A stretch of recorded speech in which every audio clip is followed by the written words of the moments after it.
the Bharat to the new Bangladesh High Commissioner, Her Excellency Ms. Saida Munata Singh. We had an opportunity to exchange views on Tower Hamlet and Bangladesh, and we have discussed other variety of issues. I was pleased to once again to celebrating those who have achieved success. In this time, it was the award ceremony of the East London Titan Cricket Club. I'm currently working on upcoming civic event in the borough. One is the Civic Award, an event to honor individuals who work, live or study in the borough and have made a significant contribution in some way. The second is a fundraising dinner to raise money for my charity I'm supporting. Now, before I turn to the main agenda this evening, I would like to remind members that this meeting is being held in public and residents are looking on councillor to act in a professional and respectful manner and show the borough its best possible light. To that end, I would like to remind members to keep all the contributions brief and relevant to the debate. To raise your hand should be used to speak, not to stand or start speak until I have called you. To speak through me and do not address or comment to the other members or to the public gallery. Not to interrupt each other or make comments while other members are speaking, and be respectful each other all the time. And most importantly, if I stand, all members must sit down and be quiet.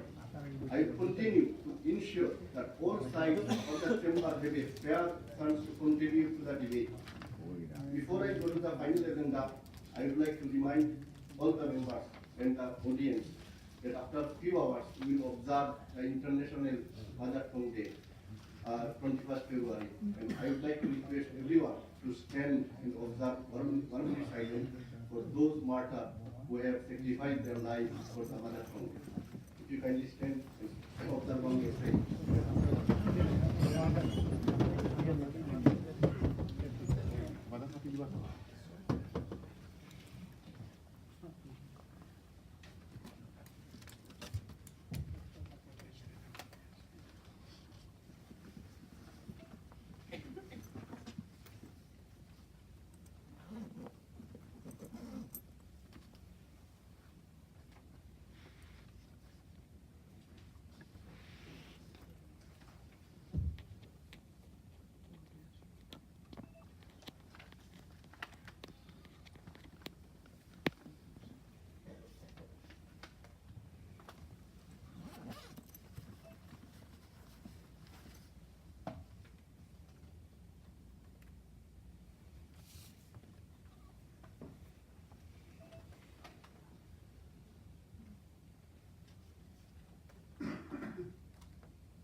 Thank you.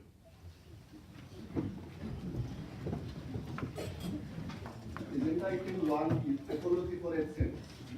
Apology has been received from Councillor Sabina Akhtar, Councillor Ehtesham Haq, and Councillor John Pierce. Are there any other apologies?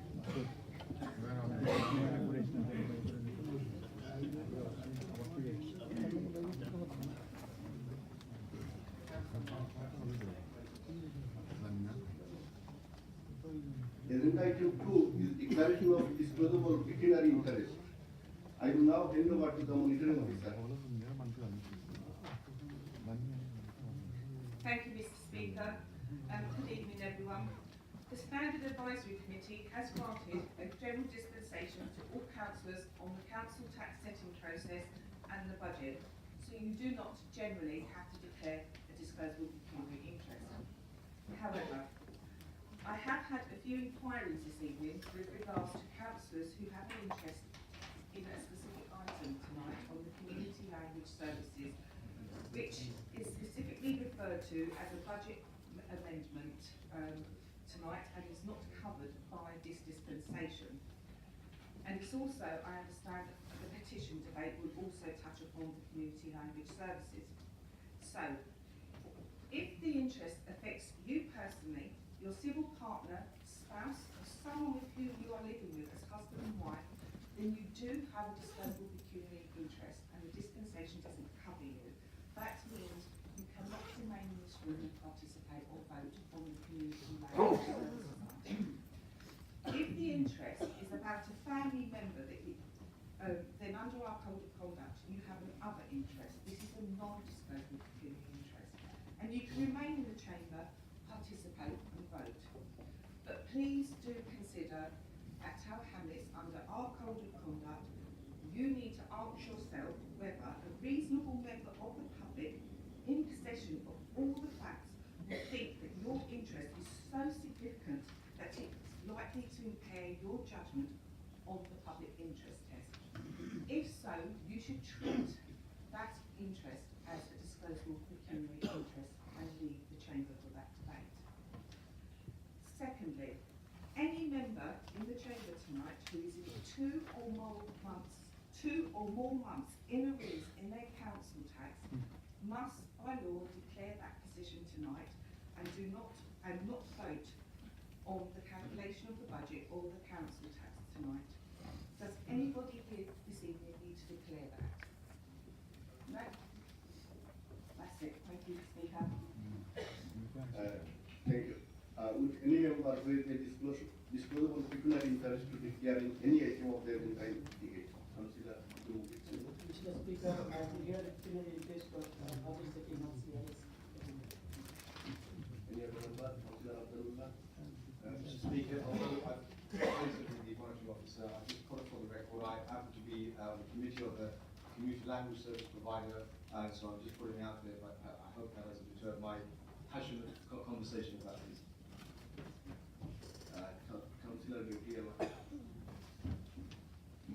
It's a non-pecuniary interest, Mr. Speaker, and Renata Alex is speaking on the petition this evening.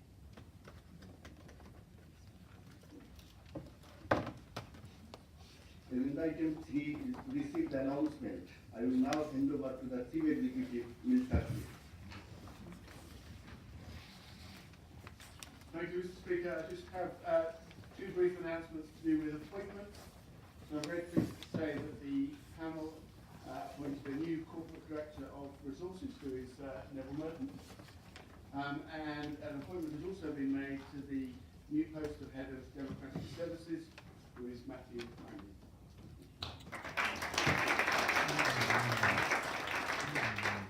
Thank you. Agenda item 4 is to receive any petition in relation to the budget.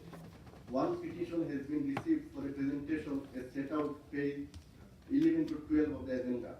I call upon Afsana Begum to present the petition regarding the creation of the service.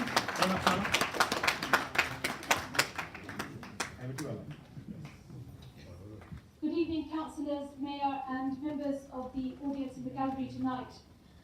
67 years ago tonight, many Bengalis laid down their lives for the Bengali language movement. Yeah. They fought to have the Bengali language recognized and accepted. 47 years later, in 1999, UNESCO recognized International Mother Language Day with the aim of promoting the preservation and protection of all languages used by people in the world. I repeat, the preservation and protection of all languages used by people in the world. Tonight, many of us will be leaving the town hall and heading over to Al-Tabari Park, to the Shahid Minar, and laying wreaths to recognize the sacrifices that those Bengali martyrs made. But I am disappointed that I'm having to stand here tonight on this platform in a borough which has one of the most linguistically diverse populations in the entire country, requesting that the community languages services have funding retained in Tower Hamlets. Many of you will no doubt be aware that the service not just supports the teaching of Bangla as a language or Bengali culture, but supports over 10 other languages, including Russian, Spanish, Somali, Arabic, Cantonese, and Mandarin.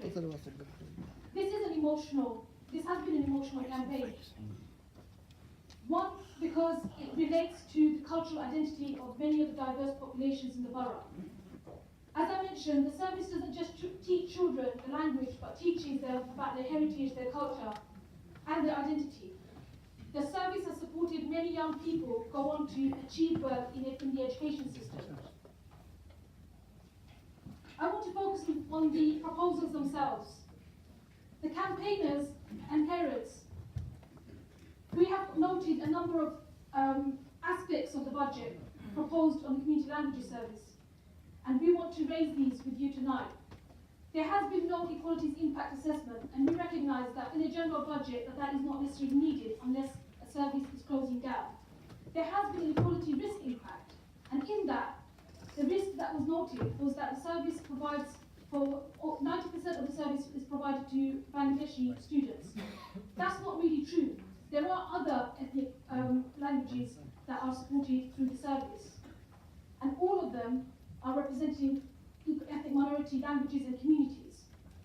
There has been no meaningful consultation taking place with staff, parents, or members of the public. There has been a meeting with the lead member on the request of campaigners and organisations such as the Bangladeshi Teachers Association UK. And from that, We have 30 seconds. there were many proposals that were made and promises made to go back to the mayor, to the cabinet, and yet we didn't hear anything. We want to know the impact that the councillors understand in terms of the attainment gap, the league tables that we have in Tower Hamlets. We pride ourselves on our education results. What's going to be the impact if these cuts are made? The service, if these cuts go ahead, will leave the service users in a position where they're unable to afford the service. We live in a borough where there is the highest child poverty rate and the highest rate of workforce in London. Thank you. Thank you. We are now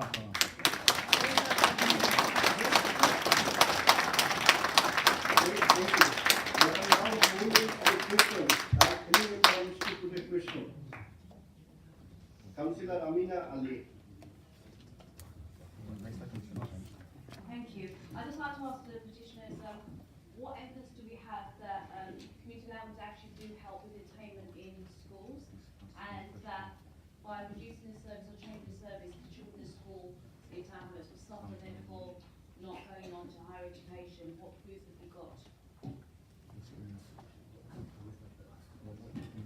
Okay, so there was a movement in the 80s which dealt with community cohesion, the lack of community cohesion in the borough, dealt with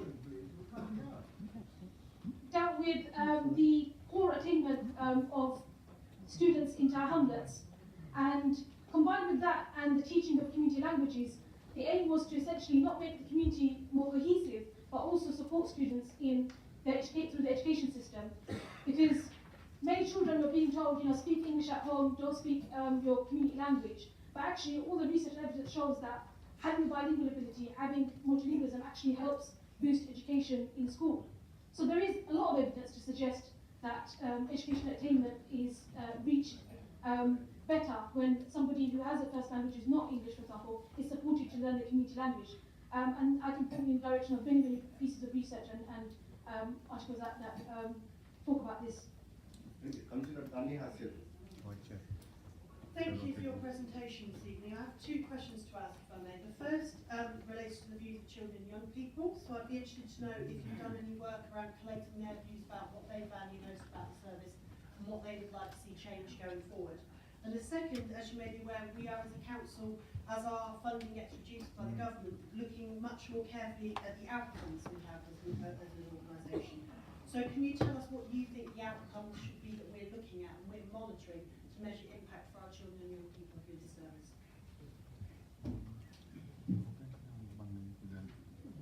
Thank you, Councillor Hassel. So the first question about young people and collecting their views. There's a lot of young people in the public gallery today, and they were downstairs earlier, and a lot of them do feel that they not only does the service help them in their education in school, but they also gives them an opportunity to mix with others from their community in a setting outside of school, and also connect with people who are in their community. So when they go to supplementary schools after school, for example, in their locality, they're able to connect with others in their locality, and they also are able to engage in activities, social and recreational activities outside of school hours with people of their similar backgrounds.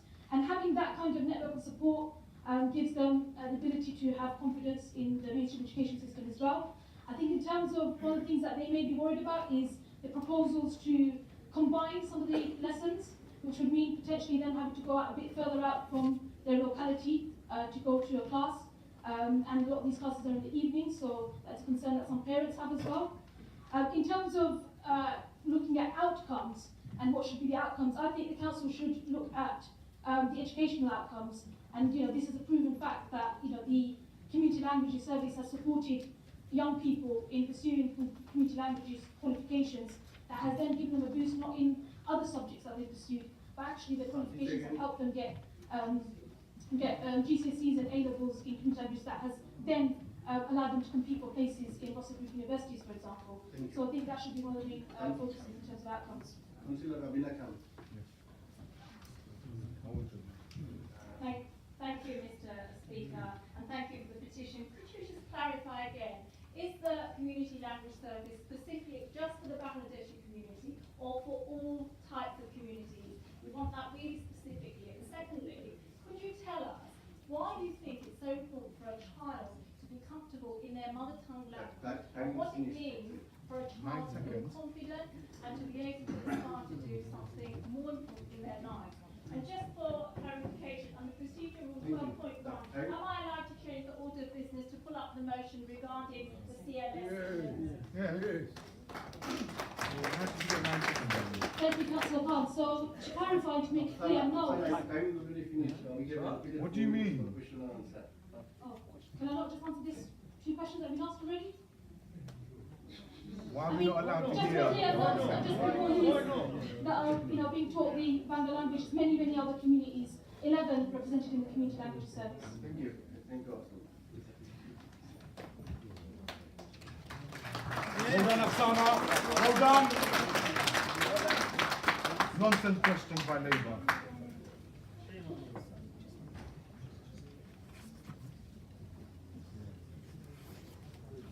Our democracy has been cut by the seconds now, isn't it? The proposal made by Councillor Abina Khan is not in order, so we have to move. Yeah, don't do that, please.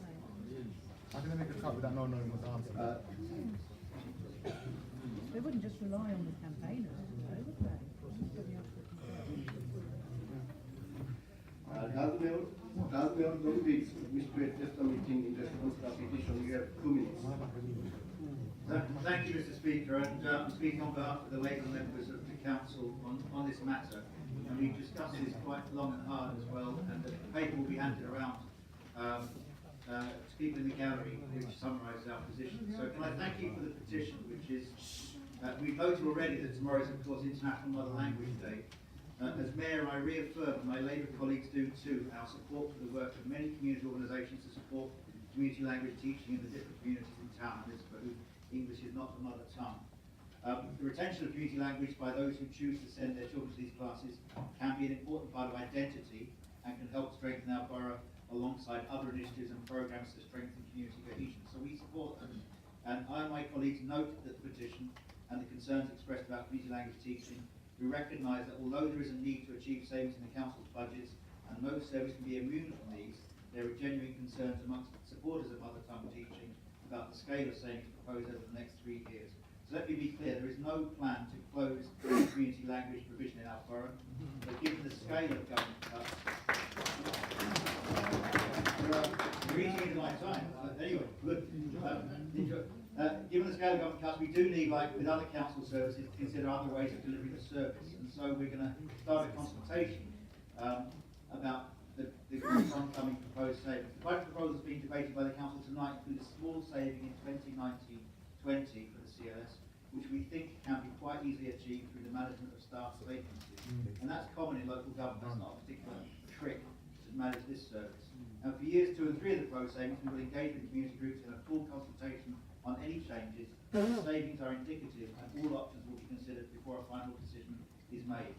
And so it's difficult. I think everyone recognises to balance our budgets. There are many other demands on our services.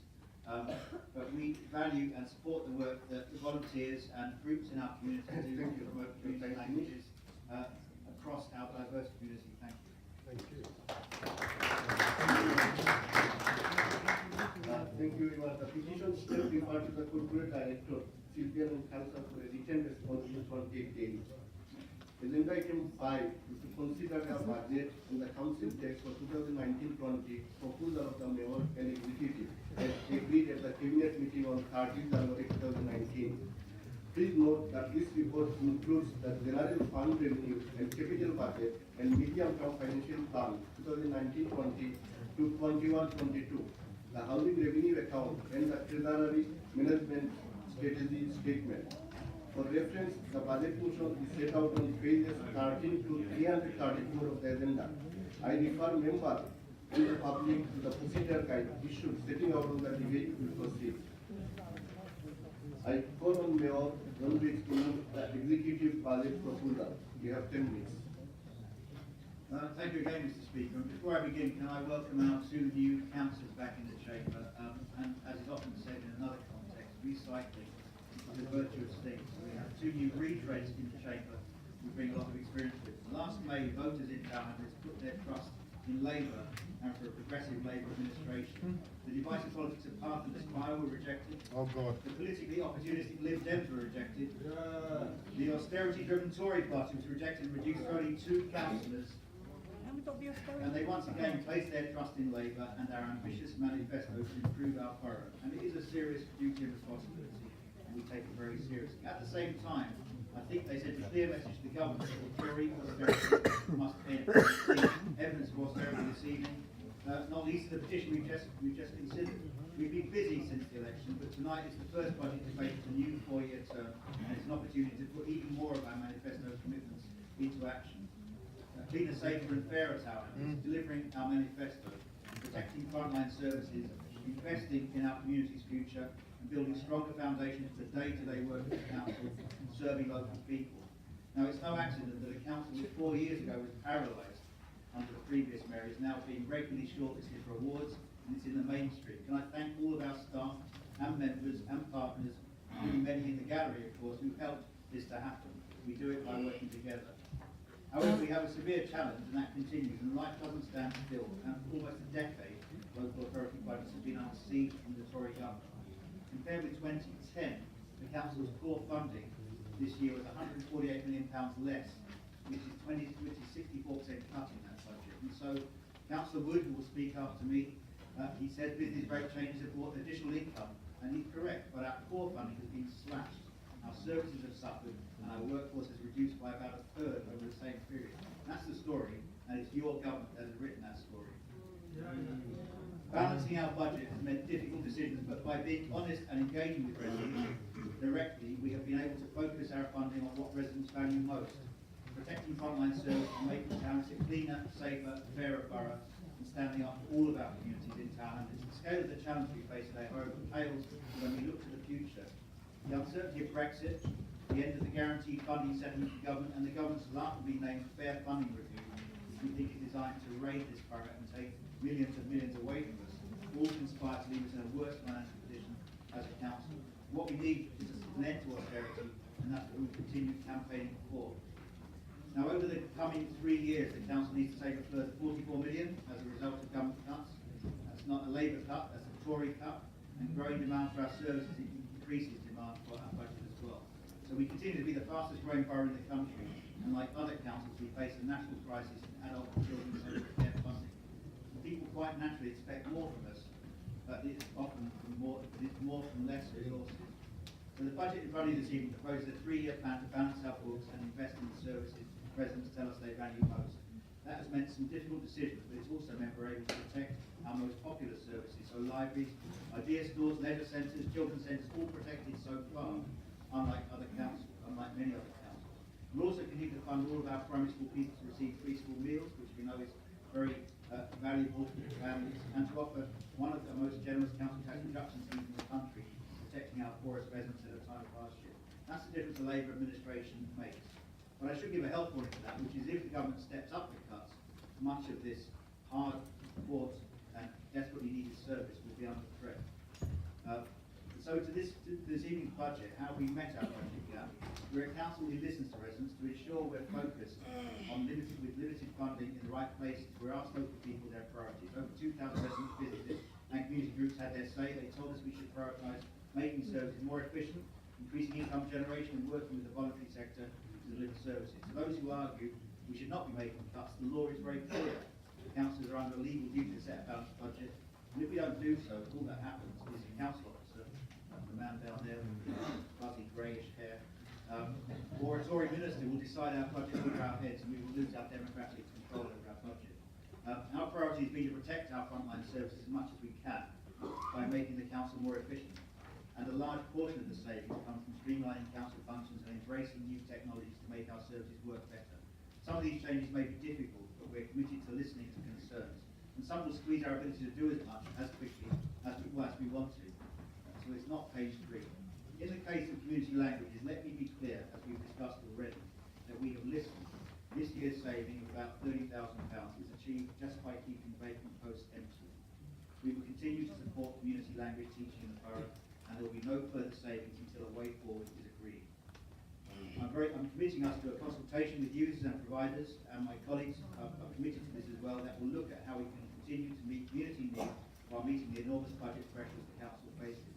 So perhaps I should repeat that. We will continue to support community language teaching, and there will be no further savings until a way forward is agreed. Back now to the other priority of the council's £340 million budget, meeting the needs of people across our massively growing community, over 300,000 despite the difficult decisions forced on us by the Tory government. This is a Labour budget our residents can be proud of.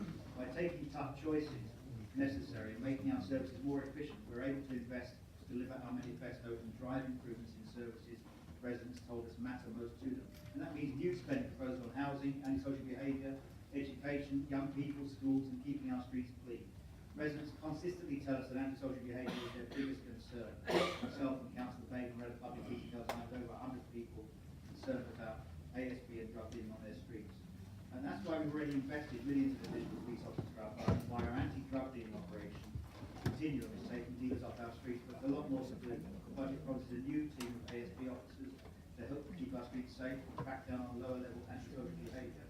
And it introduces also a pilot of new noise nuisance, a new noise nuisance team to better tackle late night disruption to extend its cover, but not just weekends.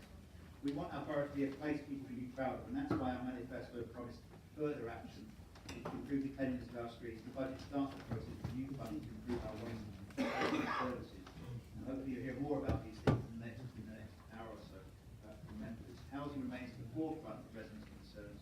Every week at my surgery, other members do, I meet residents in desperate housing need. People are overcrowded, people are homeless, people are struggling, and it ruins people's lives. We're building and buying homes to help tackle the housing crisis. Our manifesto brought our new council homes target up to 2,000.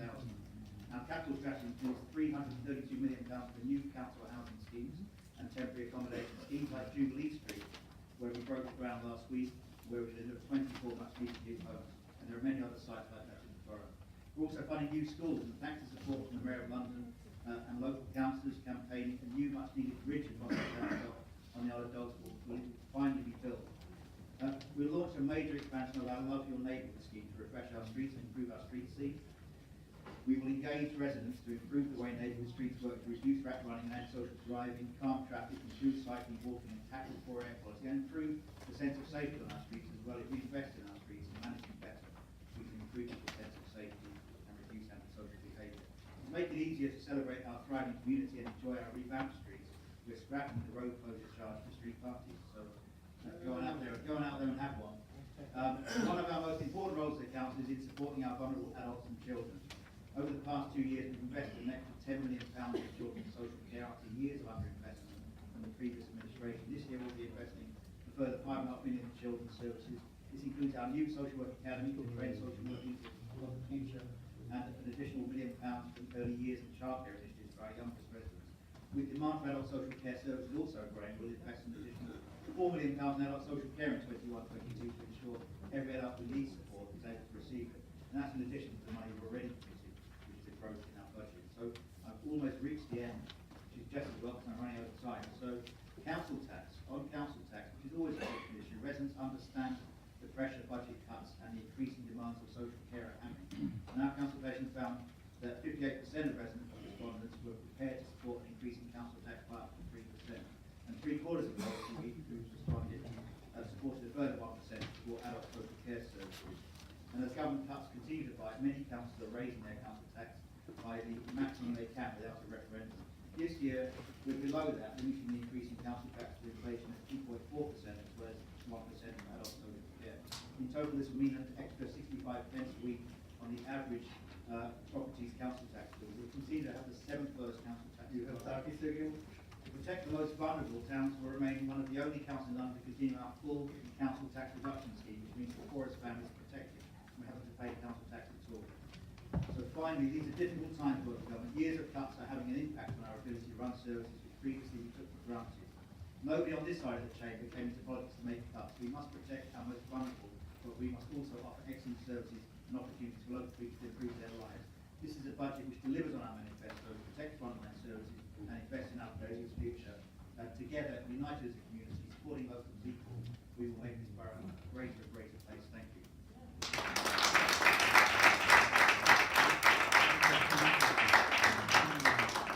If there is second, Councillor Ronald, you have 3 minutes.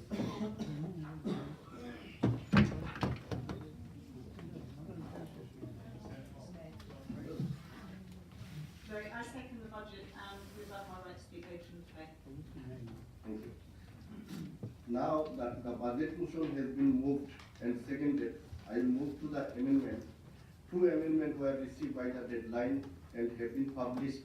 Before I take those amendments, can I just confirm that there are no further amendments that member wish to consider? Councillor Rabina Khan. Thank you, Mr. Speaker. There is an amendment that will be shortly circulated. The motion is regarding extra resources for safeguarding against radicalisation. Is there a seconder for the amendment?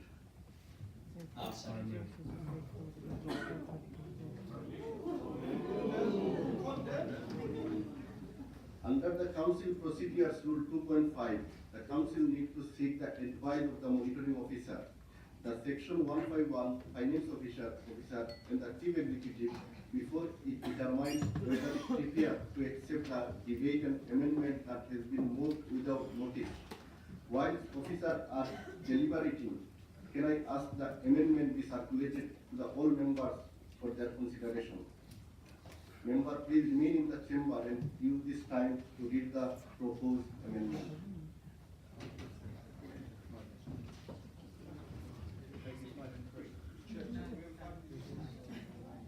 No, just read the proposed amendment. Otherwise, we have to go our own procedure. So the officer will come in very short time.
What was it I say? Again,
I will now call on officer to provide their advice. Thank you, Mr. Speaker. I have discussed the proposal propose amendments for the Chief Executive and the Section 151 officer.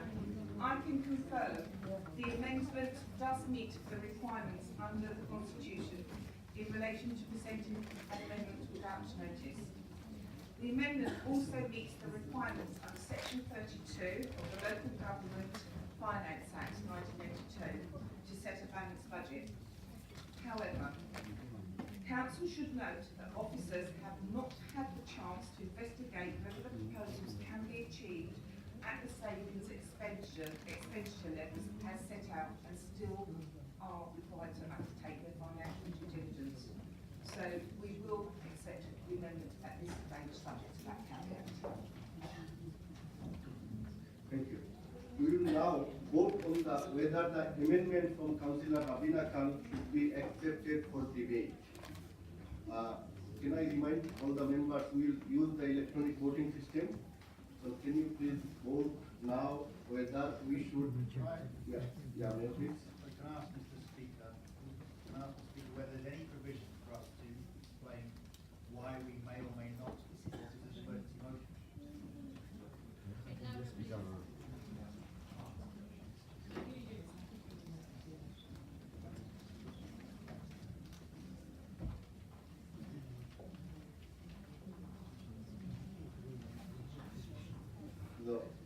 Mr. Mayor, is nothing in the Constitution to allow you, but my special power I allow you. Last 1 minute. I would simply say that we have had both sides of this motion, includes a whole number of proposals, some of which I think I probably disagree with, and others of which I think are happening already. We've already had a number of external reviews of our safeguarding, which have assured us that we are in a good place in terms of our resourcing and the way we are performing. But I would be very happy for these proposals to be scrutinised outside of this meeting. So for that reason, I don't think we should debate it this evening, but that doesn't mean that we shouldn't take seriously the proposals made by the member at another time. Thank you. We will now vote on whether the amendment from Councillor Khan should be accepted for debate. So please vote now.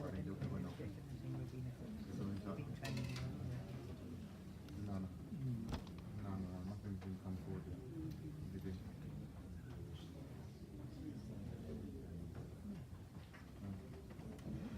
Let's see what happens with the decision.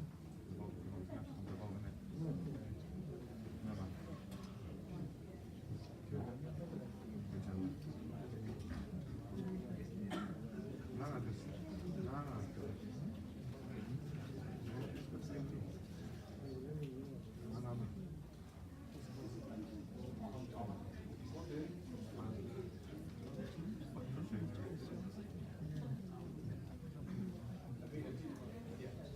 The vote has now closed. Total 42 members. Out of 42, 4 were for, 38 against. So therefore, there are no opportunity to discuss or debate. Councillor Kurumi, I leave any point of order? 42, 32 and 4. So it's fine. It's work. It's work. Then 42 votes, out of 4 were against, 4 and 38, so 42 balanced. Thank you. We will now continue with the budget motion. Councillor Kurumi, I need. Yes. Can you stand? Yeah, point of order, I'd like to remove the budget amendment from next notified up to the monitoring officer.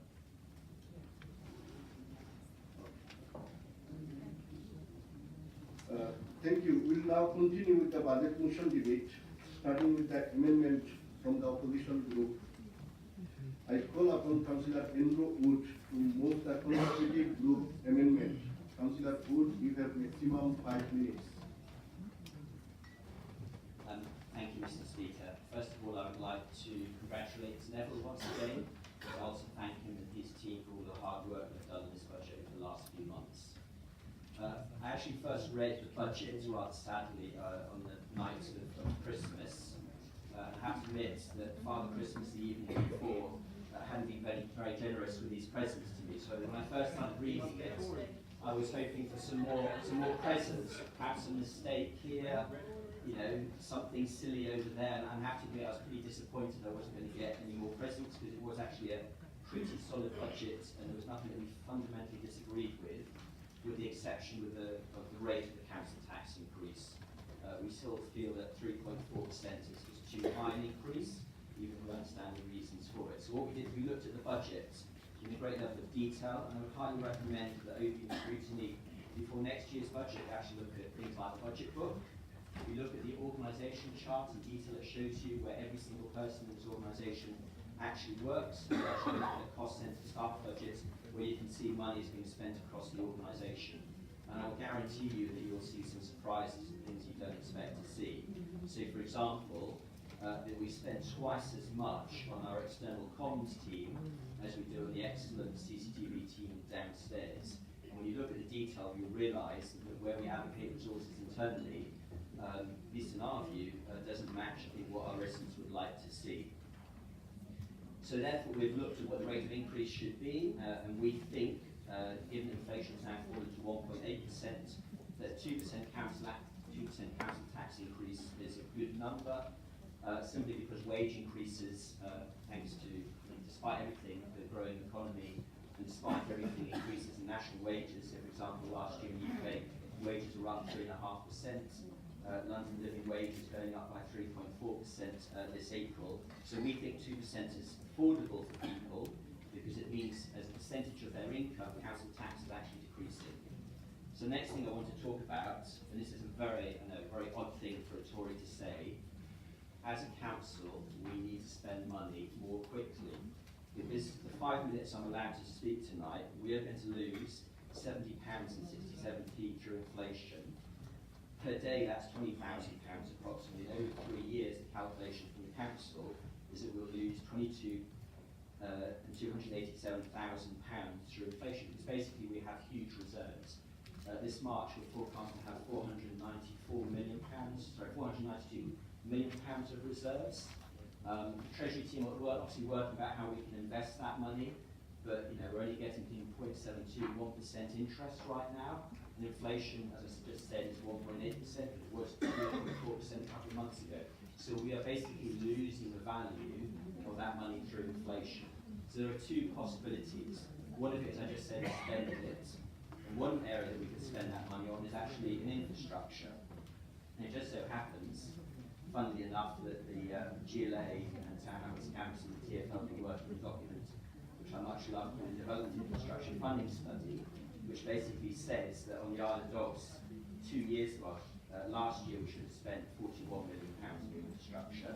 This current financial year we should be spending £57 million on infrastructure, and this coming financial year is £68 million, and we ain't doing it. So if we spend that money more quickly on things that we know that we need, therefore we will be losing less through inflation. The other thing we could be doing is, some of you may know, the Travelodge Hotel, which is just over there, is going to get knocked down and rebuilt to a new 90-storey hotel, literally about 100 metres away that way.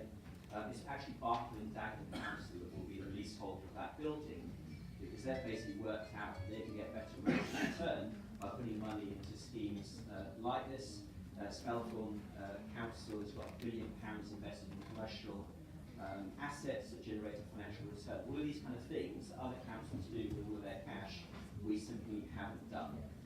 And we, as I said, we need to spend our money more quickly. In terms of the other highlights of our budget, we think we can spend substantially more on things like extra police, youth centres, hour service increases to make it a 7-day-a-week service, more money for the CCTV team, more money for ASB investigation officers. We think we shouldn't be paying for all of the fireworks display. We should be showing the cost of that with Hackney. And joint working. We've been talking about joint working with other councils for years and years and years. And with the exception of the audit team, I think the annual audit service, we haven't really done anything about that, so we've put some money in for that. And last but not least, we also think we should remove this stuff. Thank you. Thank you. Thank you. I understand Councillor Peter Gold is seconding the amendment and has reserved his right to speak later in the debate. So, am I right? Mr. Speaker, formally second, and I will reserve the right to speak later. Thank you.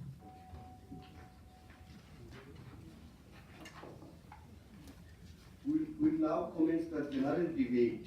Does any member wish to speak on the mayor proposal or any of the amendments that have been moved? Please indicate by raising your hand. The speeches are limited to 3 minutes.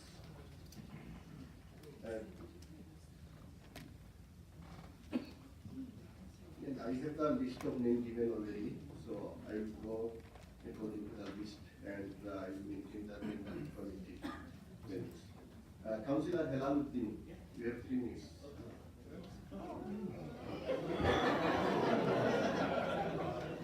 Thank you, Mr. Speaker. I am not expecting for this point earlier. Very nice to meet you. Again, thank you for giving me the opportunity to talk about the budget proposal tonight. Before I go in the details, I'd like to highlight the impact the borough is facing due to the tourist card. Mr. Speaker, as you are aware that tourist card means co-funding card by 148 million over the last 7-8 years. And I'm sure that you understand the impact we are going to face in coming years. And also thought there will be another card imposed by the Tory government which is going to be effect on £4 million over the next 3 financial years, which is basically having a devastating impact on our services we provide to the local community. However, after that careful consideration, the proposed budget, I think my observation are providing some sort of incentive support to our community, investing money as much as can. So let me touch on, Mr. Speaker, about the housing. You may be aware about the need of the housing in this borough, and this administration has tried our best to making sure that we invest in a lot of money to make sure that the housing is one of the prime target of our residents and the borough priority of the township. And we are very keen to investing £332 million building new council houses, and also including the temporary accommodation. Mr. Speaker, you are aware that temporary accommodation is quite demanding. Quite often you end up accommodating people outside the borough. And that particular proposal is going to make sure that the residents of our hamlet will be accommodated temporary basis in this borough. I like to acknowledge that one highly by saying that this is quite demanding aspiration of our community, and I personally very grateful for that thought and idea and what Mayor and his team has made. Let's come back to Mr. Speaker about the community safety and enforcement. You know that ASB, which is antisocial behavior, drug dealing, street crime are very high in this borough, and we are very committed to make sure that the residents and community are quite safe in this borough. So what we have done basically, we invest in more £527,000. 30 seconds. Free school meal, as you know, that we are very committed to make sure that free school meal provided. So that administration is proposing 2 million additional money in coming years, not additional money, 2 million ongoing money in coming years to make sure our children are given free school meal in this borough. Tackling poverty fund, as you know, that we are investing millions of pounds to making sure that economic activity, fuel poverty and other stuff being tackled. Social care investment in early year education. Thank you, Mr. Speaker. Thank you for more time. Councillor Victoria Obadi. Thank you, Mr. Speaker. Really very pleased with this budget, because basing the Tory cuts and all the austerity cuts they've been doing, that's not been very helpful in our borough. So with this budget, the mayor has been able to show his skills with the cabinet members. So we're able to be increasing the ASB teams in the borough, especially my ward, Whitechapel, and also the essence of having CCTV where it's needed, and then also having more team in street cleaning. I will urge the Tory colleague here to talk to Theresa May that he should invest more into our hamlets. That is what we should be saying, instead of you telling us how to amend the budget. So I will really urge you guys to talk to Theresa May, because it's causing mayhem. Okay? So I thank you very much for this budget, and I hope everybody will support it. Thank you. Thank you. I I need to mention again, I was given a list and all the name I appear accordingly, so I got your name according to the list given to me already. Councillor Kevin Brady.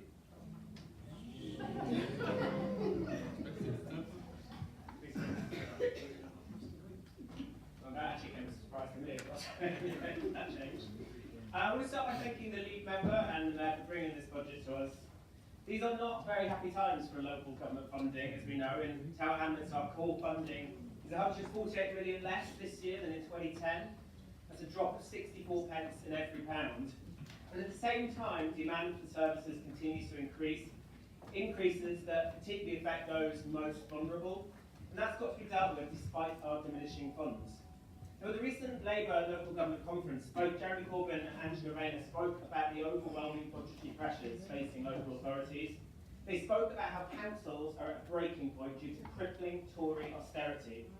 We've already seen a council go bust, with others probably set to follow, and let's be clear, that means shutting down all non-statutory services. The only way we avoid similar catastrophe is through careful, considered, prudent budget setting. Of course, there are going to be concerns of residents from our Labour Party members about the difficult decisions we have to take, but I hope they understand our deep responsibilities to make those decisions, to spend our limited funds in ways that achieve the most benefits. There are many things that I wish we could fund that we're not able to because of Tory cuts. I read a report on the BBC recently that 3/4 of councils are planning on raising their council tax by more than 2.5%, not us. A third will be cutting adult social care, not us. A quarter will reduce funding to children's services, not us, because we're going to be investing £5.5 million more into children's services. We'll be adding £4 million to the extra £6.5 million already committed to the adult services budget. Our council tax increase will still leave us at the 7th lowest in London, which, coupled with one of the most generous council tax reduction schemes in the country, offers huge support to those families struggling with Tory austerity, rising costs, and actually a flatlining economy. 19,000 families paid no council tax last year in Tower Hamlets thanks to our scheme. That is a world away, Mr. Speaker, from even our closest boroughs who are patting themselves on the back for having 10 to 20% reduction schemes. I was also really pleased to see that our idea stores and libraries are maintained, because I was chatting to my mum the other day up north, and I grew up in a new town called Skelmersdale in West Lancs. In the late 80s, early 90s, I know. With high rates of unemployment, high crime rates, huge drug and alcohol dependency issues, extremely neglected council housing, but every week I was able to go to the library, take out my 6 books, get them read, and go back the next week to swap them. And I was really upset to see that Lancashire County Council has closed down 30 odd libraries because of Tory cuts. So I am proud that this is a Labour budget, a budget that protects the most vulnerable and needy, that maintains essential services for our residents. And I'll be voting to support it, and I strongly encourage all my fellow members to support it too. Thank you, Mr. Councillor Abdul Muqit.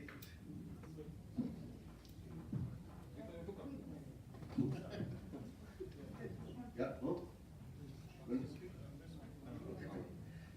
Councillor Asma Islam. This budget protects the most vulnerable in the community. I'm extremely proud that our administration continues to support the most vulnerable in our community. The welfare cuts by the Tory government has pushed our families towards food banks and crisis loans. Our tackling poverty program will continue to support families against the Tory welfare reform, like the universal credit disaster. We will continue to fund school lunches for primary schools, because we have one of the highest rates of child poverty, and we put the money straight where we need to. Our 2-year-old top-up funding to help those on low incomes to go back to work with extra 10 hours childcare provision, so that our families can continue to work without having to worry about their childcare.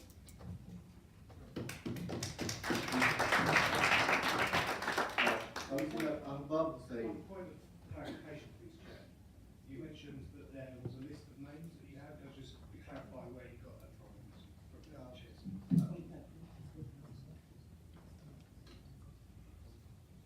From the group political advisor, yeah, you know the name. So you are the next names. Ahbab Hussain. So you are Ahbab Hussain.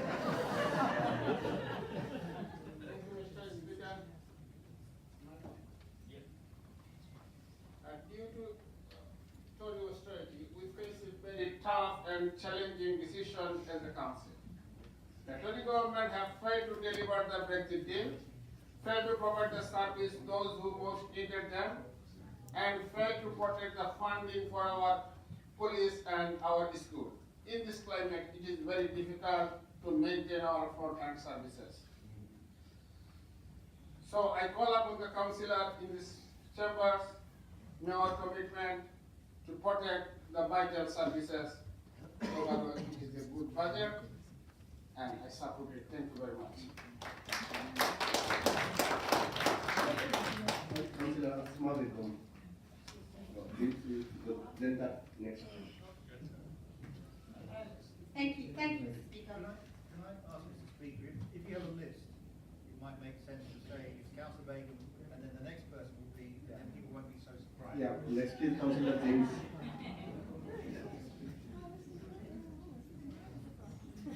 Thank you, Mr. Speaker. Tower Hamlets Council has lost 64% of its core government funding since 2010, following the election of the shambolic coalition, the Tory and the Lib Dems, and then the Tory government. In Tower Hamlets, it means that we have lost 148 million during that period, with a further cut of 44 million over the next 3 years. Despite these horrendous cuts, this Labour administration has protected frontline services and invested in creative ways to support our residents. This includes the Tackling Poverty Fund, a pot of money set aside to support the most vulnerable in our society. We have invested in social care, having already invested an extra 10 million in children's service over the past few years, and now investing a further 5.5 million on children's services to ensure young people in our borough are protected and given the best opportunities in life. We have launched a pilot programme of breakfast club and after-school provision, which will provide affordable childcare provision for working parents, in particular working mums, who have been hit hardest by the nasty ideology Tory cuts. I know today many are here concerned about the future of community language services, and I am fully aware how integral language is into the Bengali identity, the history and the emotion attached to this. I am a parent of a child who uses this service, and I want to see this service put in the hands of the community on a sustainable footing for the future. And as the Mayor has already mentioned, and his commitment for a full consultation in preserving this service.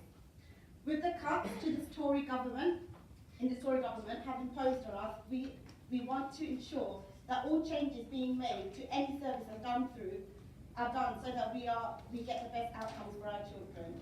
In relation to community safety, we have lost over 200 police officers from our streets due to the government cuts. We have invested £3 million to pay for council-funded police officers, and today we will go further, funding for tackling youth violence and exploitation. This establishes ongoing funding for an exploitation team, tackling interrelational issues for young people going missing, criminal exploitation of children involved in county lines, and child sexual exploitation. Our investment will be funding for gangs work and young adults aged 19 to 25 years old who are involved in or at risk of gang or group violence, where there is a current gap in service delivery. But we can only do so much. Central governments need to reinstate adequate funding for local government. Enough is enough. This shameful Tory government needs to restore council funding to 2010 level for the next 4 years. Before I call Councillor James King now, and after that Councillor Harun Mia be prepared. I'll just finish my speech and just got 2 points to make really. Firstly, on the proposed motion that will not be heard this evening from Councillor Ravina Khan and Andrew Wood, I just personally would like to say that the 3 Bethnal Green schoolgirls who went to join Daesh, I feel they're been exploited and ruined in the most horrific way possible, and I think it's not right that they're named. Council budget amendment, so I just request there be a bit more subtle and sensitive when this comes towards next. Now, speaking to the Conservative amendment, I just want to say how the proposed 100,000 extra for 1 year of our local policing is just frankly insulting to our borough, where the Conservative government has cut £1 billion with the police budget, over 200 police officers we've lost in Tower Hamlets, and the proposal will bring about, by my calculations, an additional 2 police officers for 1 year. And I'd just like to see if in the future they can reflect on more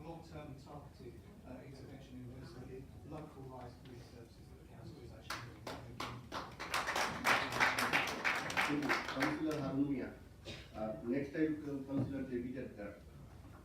Thank you, Mr. Speaker. It's very nice to be back. You did it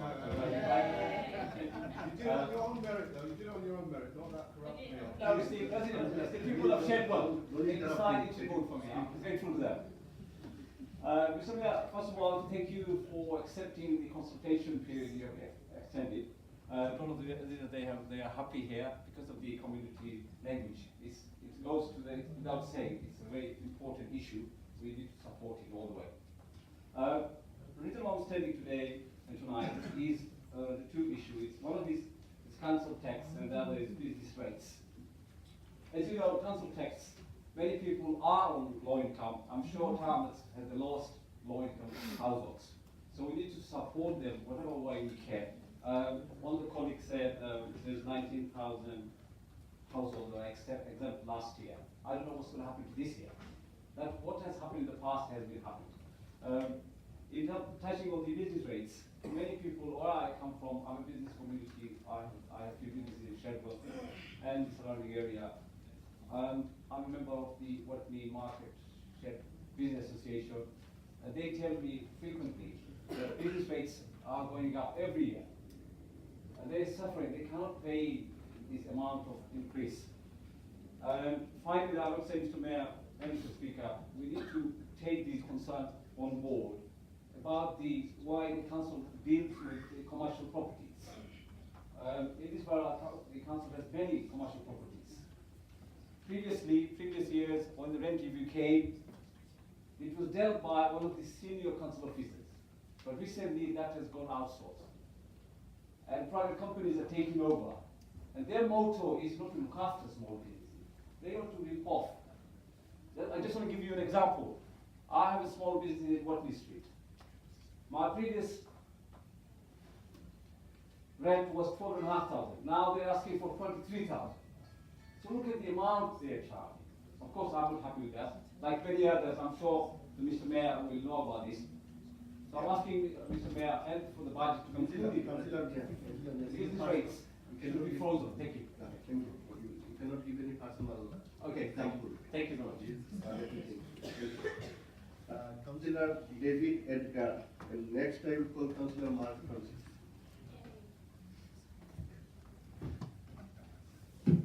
Thank you, Mr. Speaker. One of the key commitments we made in our manifesto last year was delivering a cleaner, greener Tower Hamlets. It's a priority that's shared by our residents. I think that's shown in the resident surveys and the feedback we get as councillors. Everyone's affected by the state of the streets, the quality of the environment we live in. It's something that cuts across all our lives. And so I'd like to talk about some of the proposals in the budget that will help us fulfil the commitments we made last May.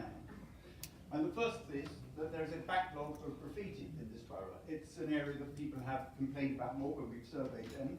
And what we need to do is to clear that backlog and to remove new graffiti. And a lot of work has been going on to achieve that. But a budget includes a proposal which will allow us to bring in 4 new teams to make much more substantial progress in that. And the sorts of graffiti and vandalism people see which they don't like is something that I think we're going to be able to really hit. As people will know, we're bringing in our waste service collection from April next year. We're bringing it in-house. It's a service that cleans the streets, that collects the rubbish, that collects recycling. And in the budget, there's money for a local environmental quality team to improve the service in the meantime, to address hotspots, to make sure that we're well set up for that new service when it comes in-house. What we also want to do is to expand the environmental hours service. This is a service that deals with complaints that people make about noise. It operates from Thursday to Sunday from 8 p.m. to 3:30 a.m. So we want to expand both the range of services that this covers and also the hours that it works. We want to help it to deal with noise and dust from construction sites, noise from events, noise from licensed premises or infringements of licensed premises. So we'll both expand the range, but we'll also expand the hours. And one of the things that John talked about was livable neighbourhoods. Livable neighbourhoods, I think, are a key thing that we can do to really change the quality of life of people. It's about stopping rat runs, it's about reducing pollution, it's about giving better routes for people to walk and cycle from the areas they live in. It's about reducing dumping, and it's about reducing the sort of complaints that I hear, and I'm sure others do, about people just speeding in the car late at night in ways that are really dangerous. I think that package of stuff, which is reflected in the budget, is a really important step forward. So we've made a commitment We made a commitment to a cleaner, greener borough in our manifesto, and this is just some of the ways in which we're going to deliver on that commitment.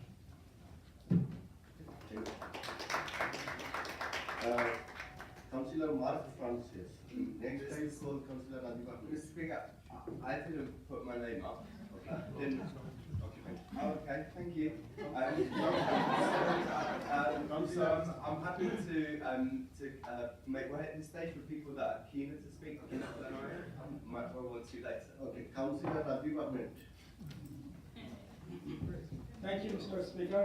First of all, I'd like to thank everyone who worked really hard to get me elected. And I'd like to thank the officers, the mayor and the councillors who worked really hard to present this budget. I know at this very difficult time it wasn't easy to make quite a lot of cuts.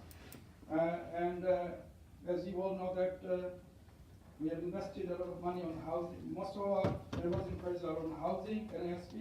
I'm very pleased to see that we have invested a lot of money on housing and ASP as well. And as many of you know that I was not very well after the election about this CLS. I feel very passionate, so I tried to make the mayor the next day after I get elected. So I couldn't see him, so I see him the second day of my getting elected. And as I discussed with him about the CLS, as I said, I feel very passionate about it. And he promised me that he's going to look into this, and I'm very pleased to see that he has discussed this at the Labour Group and other places that he's going to look into this, and before any further consultation, he's not going to making further cut or restructure the CLC before further consultations, and I'm very pleased about this. And also, Mr. Speaker, about this budget cut of the Tory government, I think we should all stand together and fight against this budget cut and work against the Tory government and get rid of them. Thank you. Councillor Christine Perry, and next I will call Councillor Rachel Blake.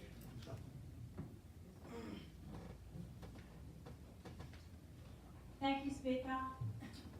In the context of the Tories forcing us to make savings of 44 million over the next 3 years, I'm very proud this Tower Hamlets Labor administration is proposing to continue supporting young people who are currently involved in or at risk of getting involved in gangs and group violence. Tower Hamlets is a large youth population, and knife crime incidents have increased by 8.4% between December 2017 and December 2018. That means 58 young people have been affected. Also, the number of knife crime victims has increased by 23.3% in the same period, which means it's 24 young people have become victims. To help address this, we are proposing to invest 70,000 extra into establishing a new commission service for staff who work with gangs to give one-to-one support to young people aged between 19 and 25, and I think Councillor Asma Baker was starting to refer to it before. We also want to provide the same service for under 18s because we realise it's affecting younger people. I appreciate the issue of knife crime and gangs is very complex and is not easy to combat. Therefore, I support this vital work and commend this budget to the House. Thank you. Oh dear. That's a comment.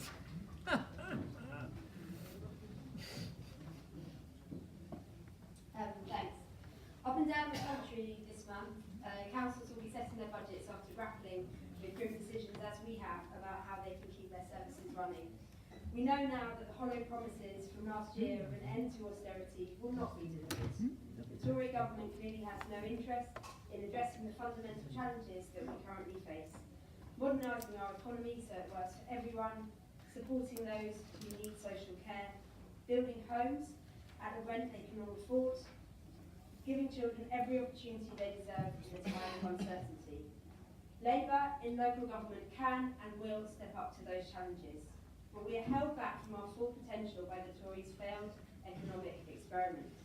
London councils have lost 60p out of every pound of core funding that the last Labour government was spending on local authorities in 2010.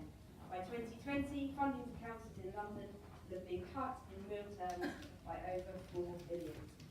And so we are left having to pick up the pieces of a failed economic experiment. And it is beyond disingenuous to hear from Tower Hamlets Tories and describe an increase in the living wage as an example of a healthy economy. This is a figure set to help people cope with the strain. It's a scandal that kids in Tower Hamlets will be held back by poverty or pollution, and it's a scandal that poverty and pollution are concentrated in Tower Hamlets and plot with each other to hold us all back. And so I'm proud as a Labour council that we can use the language of priorities to put together a budget that takes on some of those failures, supports the most vulnerable and invests in community wealth, invests in the future, putting our Labour values at the heart of a programme of action locally. Our budget extends our Tackling Poverty Fund. This year, this fund has supported parents to volunteer in children's centres to prepare for returning to work. When I met them, they spoke passionately of the huge impact this had on their hopes for going back to work and supporting their families into the future. We are protecting and extending our resident support scheme, which supports residents who are struggling with their day-to-day costs, and not all London councils have been able to do this. We have created a universal credit support service, which is already helping residents to stabilise their universal credit claims. Universal credits, which Tories themselves recognise are driving people to food banks. We've launched our Breathe Clean campaign, which is working hard to increase awareness of the damage that air quality can do to young people's lungs, and is helping us to drive air quality within legal limits in Tower Hamlets. These are the challenges that we face in this country at the moment, and this is how a Labour council can take them on and deliver for the people of Tower Hamlets. I call upon Councillor Abdullah now, and next I will call Councillor Rabina Khan. Thank you, Mr. Speaker. I've got to follow on from all the good work that my colleagues have said in this room about the difficulty in this council with the Tory austerity measures that have been enforced on the average people, the everyday people, the people of Tower Hamlets and beyond. But I want to speak more about close to home. As a resident of Tower Hamlets, as somebody who lives very passionately engaged with all sections of the community, I think we are suffering because of the Tory austerity measures. If you look at the kind of mantra, cleaner, safer, greener, this borough was priding itself. The CEOs that are now coming back into action, and I'm really pleased to see that the Councillor Begum has really passionately talked about the CEOs, which will make a difference to our community. Because let's be honest, the Tory government, this Tory Home Secretary and the previous Home Secretary have slashed the budget of one thing I know very well in this borough and beyond, which is about community safety. But having the CEOs coming back into in-house, in frontline service, will reduce the antisocial behaviour. The current issues that are more important to my residents in Wapping, and myself and Councillor Jones, have been endless hours talking to residents and working with all sections of the community to find a solution. And I think CEOs will help with that. But I also want to, and I'm sure many colleagues will be surprised when I say, we want to be a council that is also championing behaviour change.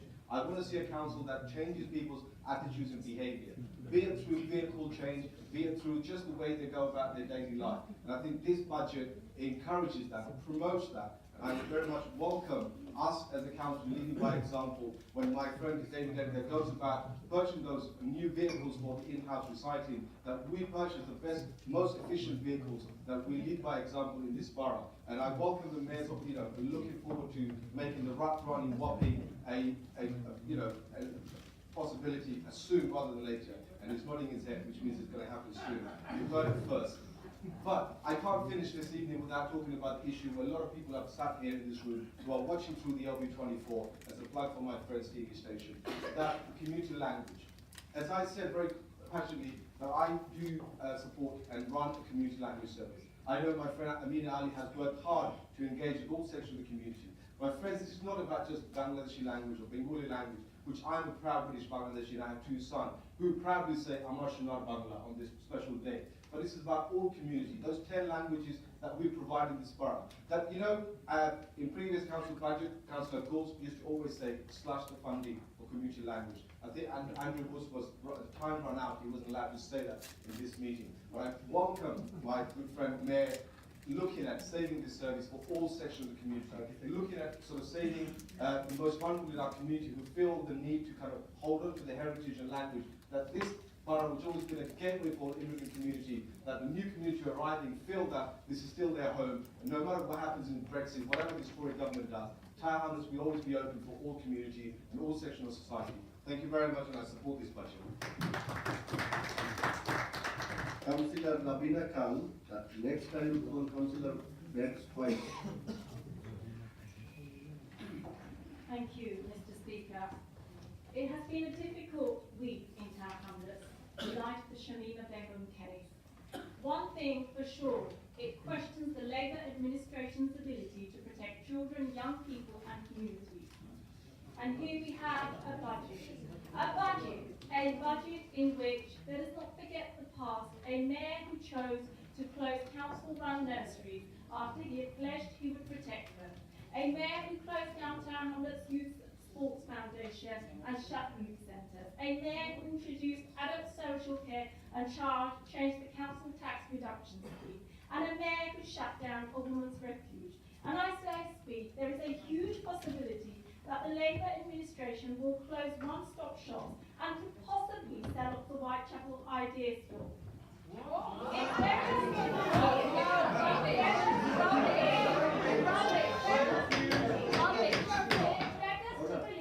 this council, led by Captain John Biggs, has failed to conduct serious case reviews for the 4 schoolgirls who joined ISIS. The excuse given in a public statement is that the case did not meet the threshold for a serious case review. If girls joining ISIS does not meet the threshold, then what does? Shamima Begum's lawyer presents either there is a severe negligence or a severe cover-up.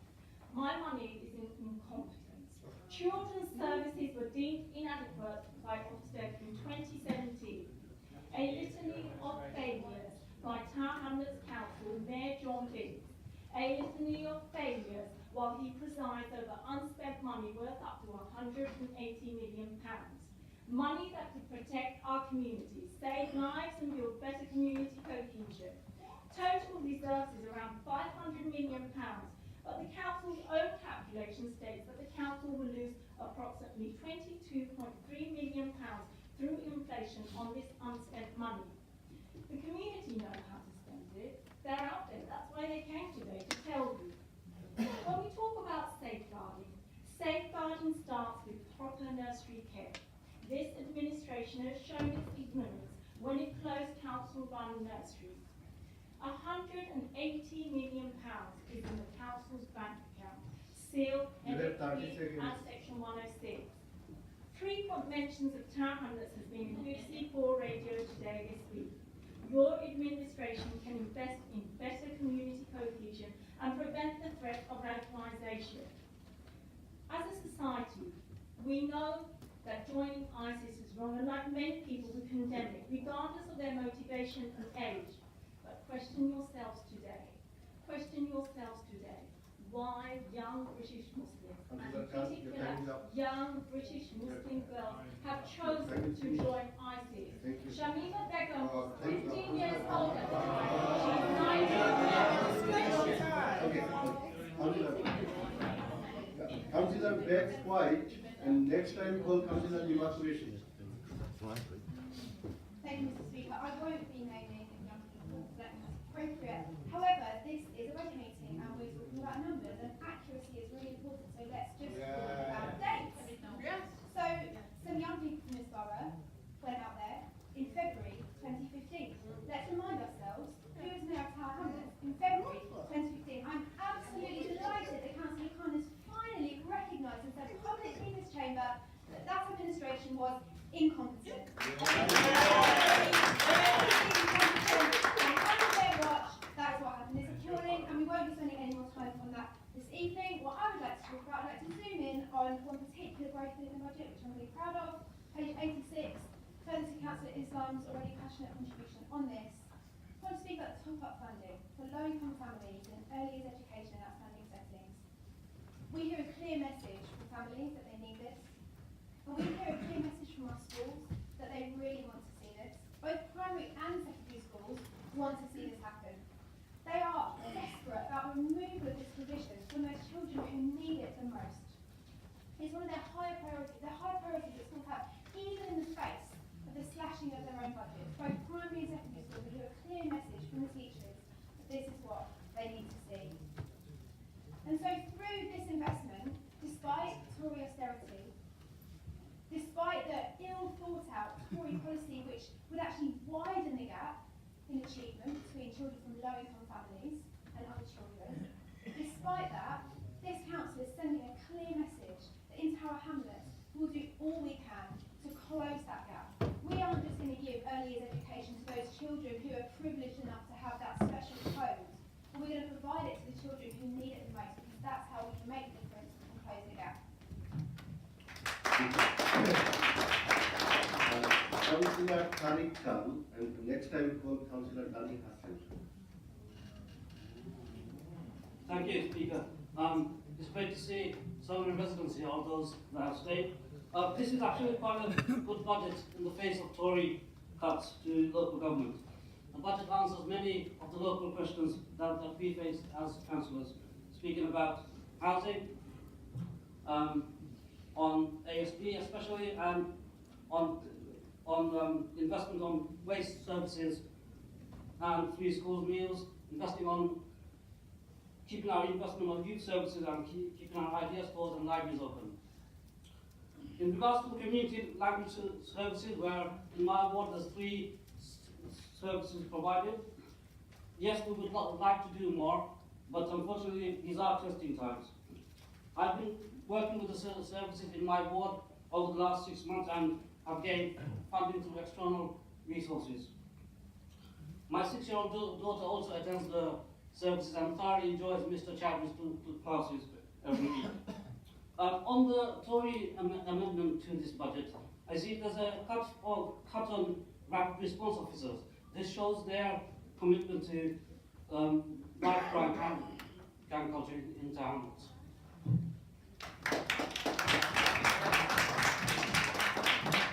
Councillor Dani Hassan, and next I will call Councillor Mufida Basti. Thank you, Mr. Speaker. I welcome this budget, and in particular I welcome the contribution that this budget makes to ensure that our children can get a good start in life. Our ambition is every chance for every child. This Labour budget builds on the strong foundations and investment today. It will continue the funding for our network of 12 children's centres and to have one of the best funded youth services in the country. It extends for a further year our investment in universal free school meals for primary pupils. We should be rightly proud of all of this, but the resources allocated in this budget help us go even further. In order to support families who might be struggling, we need to intervene to give them the right help at the right time. And that's why we are investing in our early help services, at a time when this Tory government is stripping back early intervention, including its own troubled family scheme. This budget continues that level of investment when the scheme comes to an end next year. Early years is a priority for our Mayor and this Labour administration. This shambolic Tory government's funding limits early years education for deprived 3-year-olds to just 15 hours a week. That doesn't give every chance for every child to succeed when they get to school. And that's why we're investing £500,000 in expanding entitlements to the most in need families in our outstanding settings. This Tory government is putting nursery school funding at risk. Our investment helps those schools and gives us children the strong foundations for life. We know that childcare doesn't stop when your child starts at school. And for many families in our borough, the cost of childcare during the holidays and before or after school can be very significant. And that's why our proposals include doubling the size of the Council's holiday childcare scheme, will support the establishment of more breakfast and after-school clubs to provide wraparound care to support working families. This is what a Labour budget looks like. But nothing can be more important than our duty to protect children from harm. And I'm glad Councillor Khan is paying attention at this point. We will not use them as a political football. We will invest in them. We will invest in these services.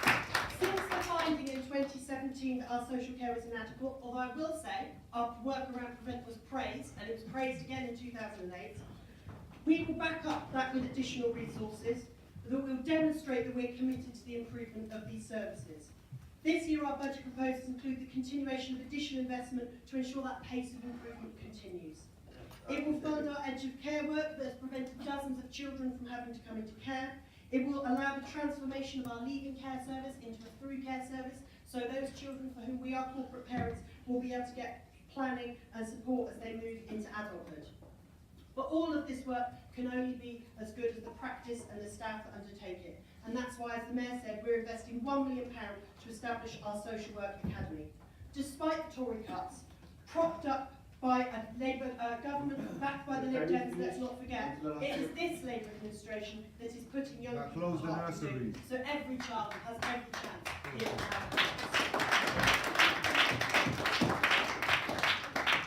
Councillor Mufida Bastin, and next I'll call Councillor Suhail Amin. Thank you, Mr. Speaker. I would also like to congratulate Neville on his appointment, and I am genuinely pleased. Not taking anything away from that, I would be keen to hear what the executive are doing to improve inclusion at a leadership level. Now, like many of us in this room, this has been my first time being involved in setting the budget. My background is in financial services, and I have plenty of experience at setting budgets at a department and organisational level, so I wasn't phased going into this budgeting process. But I have to say, it threw me a bit. They put income in red at the bottom and expense in black at the top. It took me a week to get over that one. But that hasn't been the only challenge. Finding an additional £44 million of cuts across our vital services has been challenging. I remember having an early budget meeting with Councillor Hassel, looking at where savings could be made from children's services. I remember saying, this is too hard. It took a couple of weeks to get over that one. Months of hard work later, we are presented with this budget, and I have to say I'm really pleased and proud with what is presented here. No, it doesn't include everything that everyone wants, but it has tried hard to retain our core and valuable services, essential services that protect our most vulnerable. Just last night, for example, I had the pleasure of seeing our community safety team engaging with our youth on the Isle of Dogs. The demand for effective youth outreach is as high as ever, and whilst the team has faced cuts, they have had to take considered decisions, work with partner agencies for delivery, and find new ways of approaching that challenge. And I suppose that is a theme running throughout this budget. For example, approaching the challenge of finding new income sources, and by improving our commercial opportunities, such as hiring out locations for filming or events. I really enjoy spotting Tower Hamlets locations on TV, and I'll enjoy it even more knowing producers are contributing to our provisions. Income sources that mean we can make investments in new secondary schools, including provision for our diverse and growing population on the Isle of Dogs. And income sources that mean we can make investments in key physical infrastructure and connectivity, such as a new South Bridge. An investment in our parks, providing new and enhanced sporting facilities that are for the many and not the few. An investment which means that we can focus on delivery of these important development needs, so that we can see the benefits of these investments soonest. Investments that benefit all of our communities.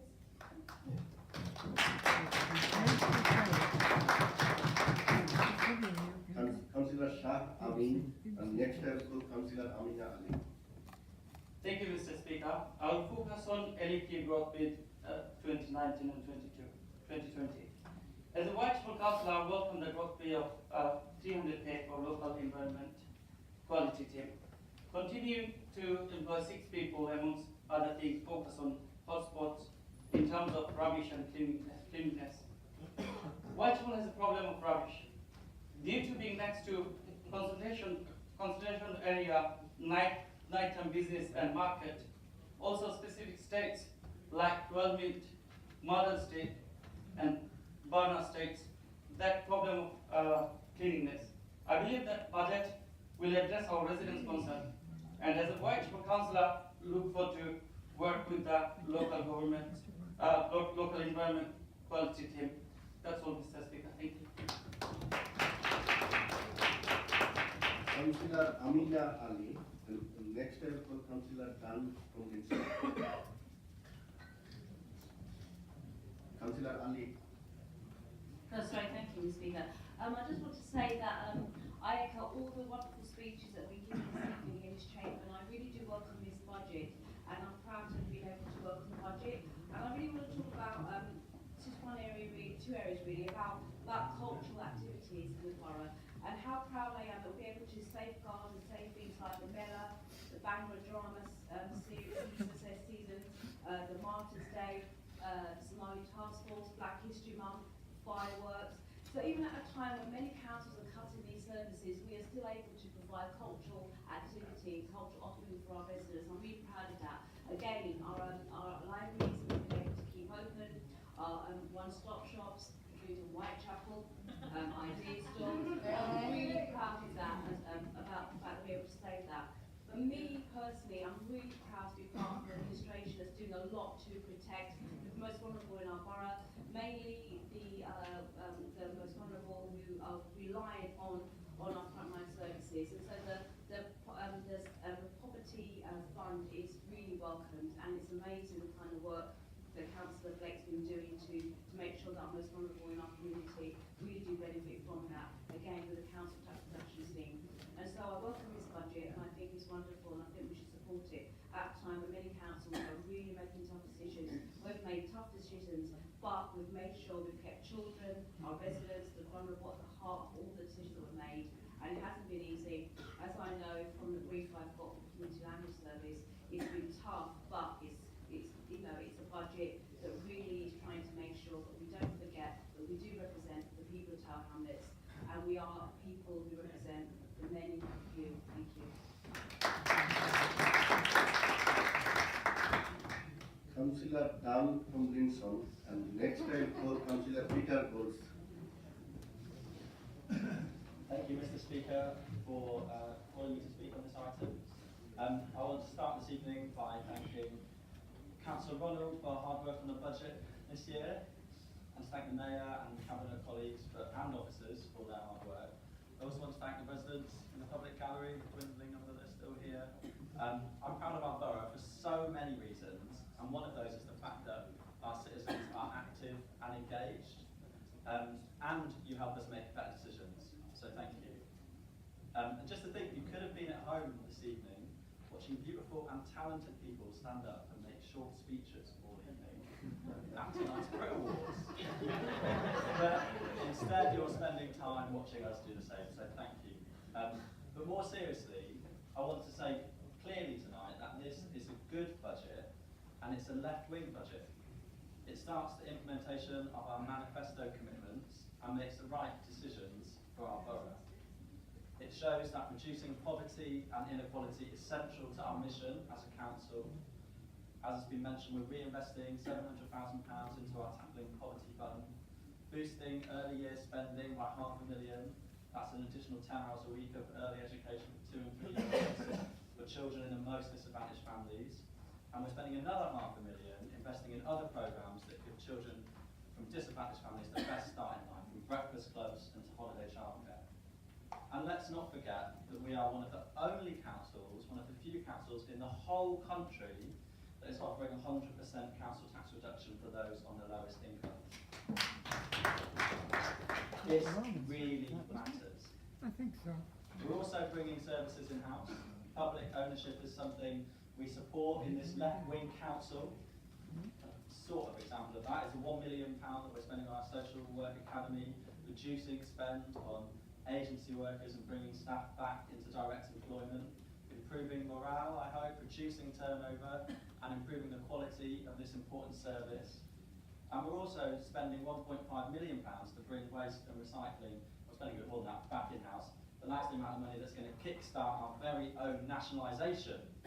It's not quite common ownership of the means of production, but it's definitely common ownership of the means of destruction. So we should be proud of that. Thanks, Kelly. And finally, I'm glad that our budget allows us to focus on livable neighbourhoods and investing in the physical geography of our borough. Just to say, I'm looking forward to us investing in things like blocking off the turning into Arnold Road in Bromley North, reducing the speed limit on the A12, and getting more green space in the best ward in the borough, which is of course Bromley North. So I support this budget and the clarification with regards to the community language service that has come with it. We have listened to the community, and we are starting the process of implementing our manifesto. Councillor Peter Goals, and my good book, next councillor to speak, Councillor Eve McWilliam. Thank you very much, Mr. Speaker. It is very interesting coming at this point, having listened to much of the debate. One of the issues that has been mentioned course, is the issue of police and law and order and the facilities of police. So I do bring members' attention to the budget of the Mayor of London, which of course affects us, because of course we raise the precept, we deliver the precept for it. And thanks to pressure from the Greater London Authority and members across the political party, the Mayor of London has exercised the right he was given, and if we are talking about the police, somebody has to fund them, and the Mayor of London has exercised his right to raise his police precept by £24 on his banded property, which will deliver £84.8 million extra for the Metropolitan Police. So it is actually slightly disingenuous to say there is no money coming from somewhere.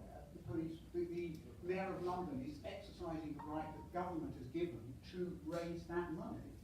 But we come to other points. I very much support Councillor Wood's proposal. When we actually look at it and the scale of the budget and what the council does, there is an enormous amount of cross-party agreement here. After all, the council delivers statutory services, and what we are talking about are relatively small movements within the statutory services. Therefore, I mean, I'm interested, obviously one's interested to what members of the other groups say, and I don't normally comment on opinion poll, but I've listened to about the comments of the shambolic government, the disastrous government, and I just looked at today's YouGov poll where we have crashed to a 12% lead over the Labour Party, or indeed where as many as 40% of Labour voters support the Labour leader. So it's quite interesting to know what is actually possibly going outside in the country as opposed to what is happening within council chambers up and down the country. That doesn't mean to say government policy is right on local government across the board. I think I share with many colleagues, Conservative colleagues in councils up and down the country, to say that the government does have to look at funding arrangements and over the coming budgetary proposal loosen the funding arrangements, because we need to do that. We need to deliver more money for local government. You have 30 seconds. I think very quickly, I do come to this issue of the community language services. There are two things we're talking about here. One is which a service of which we are absolutely unique, and another is a service is the service which I would say which we talk very much about, which is community transmission and English as a spoken language. The unique service we have here of our so-called community languages is not support, and I can find, you can research very quickly, Sadiq Khan, Trevor Phillips, Louise Casey all say that we have to revisit that it is something I'm sorry to say we have to revisit.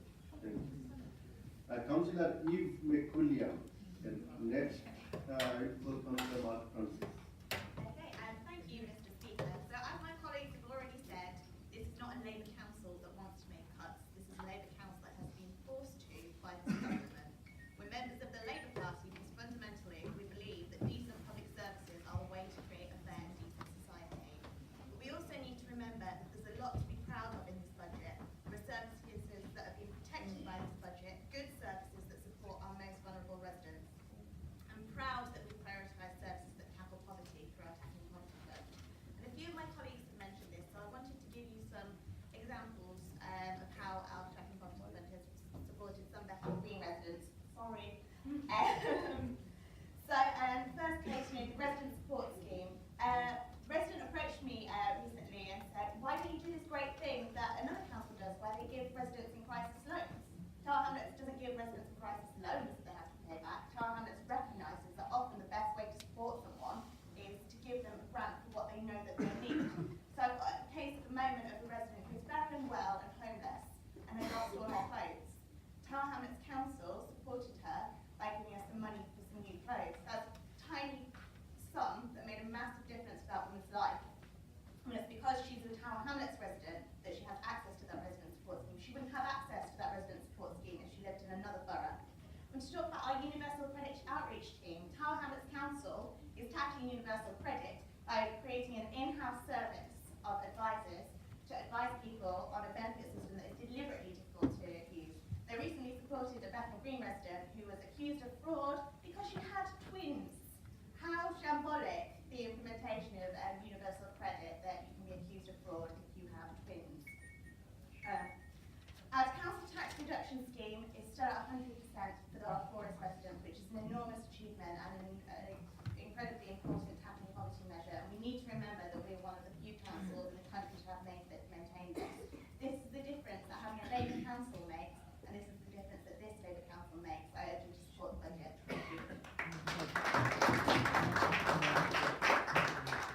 Councillor Mark Francis. And next I will call Councillor Purumia.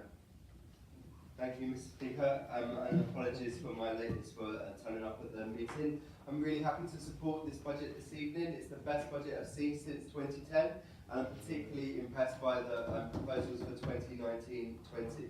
The disadvantage of going late in this sort of discussion, especially when so many people have spoken, is that colleagues have said almost everything that I want to say, in fact everything I wanted to say about the specific savings, and especially about the really fantastic growth proposals that are in this budget. And I fully support those, and I fully support what the colleagues have said about it. So I want to say something that's a little bit more general about the way that we set our budgets, and especially the Mayor's thoughtful response to overview and scrutiny's recommendations following our investigations earlier this year.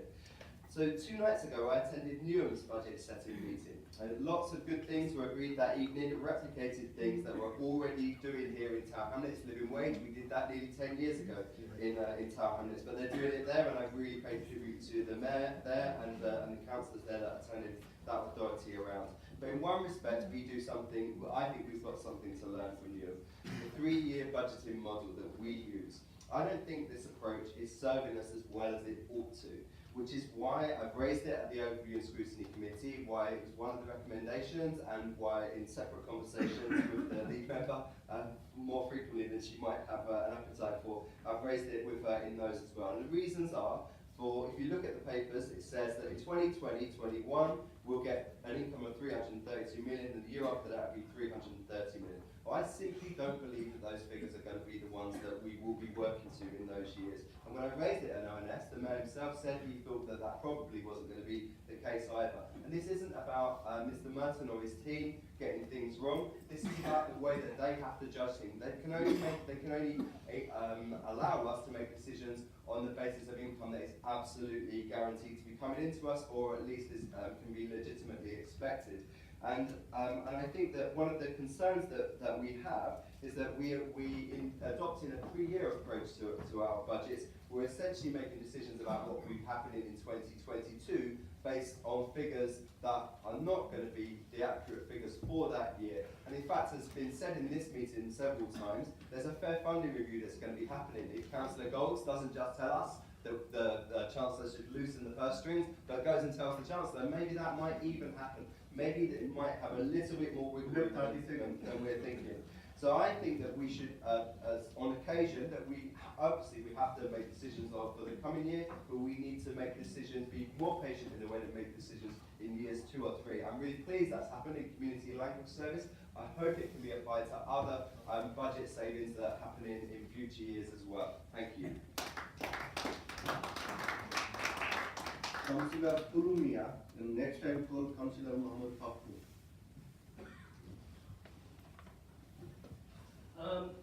Thank you, Mr. Speaker, and I just want to thank the audience members as well for being really patient, and a lot of them who are friends of mine I knew before I was elected, and who are my teachers, because I think learning is lifelong, and so is teaching as well. But I just want to pick up on, I'm going to go a bit philosophical, television. I just want to pick up on a conversation I had with the Mayor on the 1st of February in Whitechapel, just a few minutes down the road from where I live, about the philosophical meaning of the budget. That it's more than numbers, it actually affects people's lives. That there's actually, we need to look at the values, not just the cost of things. And also that this document is a dialogue, it's not a monologue, and it's a continuous dialogue as well. And the conversation doesn't stop here tonight when we have the vote, but it's a continuous vote. And we can actually learn from each other. We as politicians don't have all the answers, and we shouldn't pretend either, but we can learn from the residents and actually empower them as well. And I just want to pick up on what Dan said about the meaning of left wing. One of the meanings of left wing is being democratic and democratizing and empowering people as well. And that's one of the things we should think about in terms of our budget processes. How do we empower the local residents? And just picking up on that conversation in February where I was with the Mayor, I actually sat down with some academics, and tomorrow I'm actually going to secure some funding to actually look at this issue and actually empower our residents to actually have a meaningful impact on the way we make decisions that affect their lives. And I think that's that it's about not just a monologue, but a dialogue. It doesn't end today. There's no beginning, there's no end. The struggle is permanent. Thank you very much. Councillor Mohammed Pappu, and next I will call upon Councillor Shirazul Islam. Thank you, Mr. Speaker. I almost forgot to speak. I won't put too much on numbers because we've heard enough and we'll end up looking for money in our pockets that the Tory government has been claiming for years and will be till the next election. I would like to take this opportunity to thank every member in this room who has participated in creating this budget, and also the residents who had their say and influence that they had in this budget. It makes us better decision makers when we listen. It makes us better. We make better decisions when we debate and we come to a consensus and we prioritize what the residents need and what our borough needs. I welcome all opinions and everything on this budget, and I think this is the start of the difference and change that was needed in this borough for a very, very, very long time.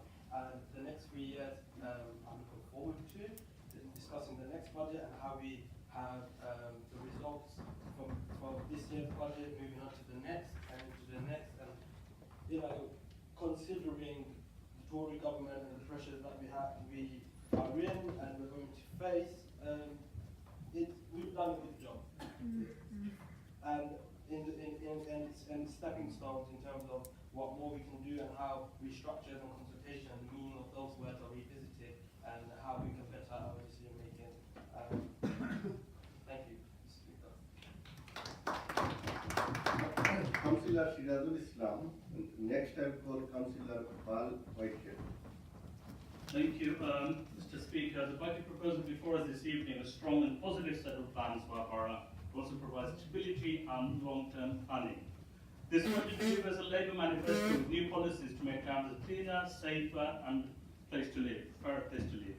I'd like to focus on some of the work we're doing in my own portfolio, particularly as the budget includes major investment in housing. As I said, time and again in this chamber, London faces a housing crisis of Tory making, and it falls on local councils across the capital tackling that crisis. Government simply will not act. Unlike the government, we're not shy of taking action. Our budget proposal includes £217 million for new council housing and £115 million for temporary accommodation for homeless families. This means £332 million housing boost for our borough will make a massive difference. We're also working hard to deliver commitment to provide 2,000 new council homes, and Councillor Blake and I are working very hard. The Mayor mentioned the groundbreaking Jubilee Street recently, and this builds on everything we achieved in the recent years. A landlord licence scheme will be implementing additional licensing soon in April, a renters charter, crackdown on rogue landlords, and new lower social rents. We inherited a affordable rent policy from the previous administration, which is a bit silly because we're charging people lots of money on social rent.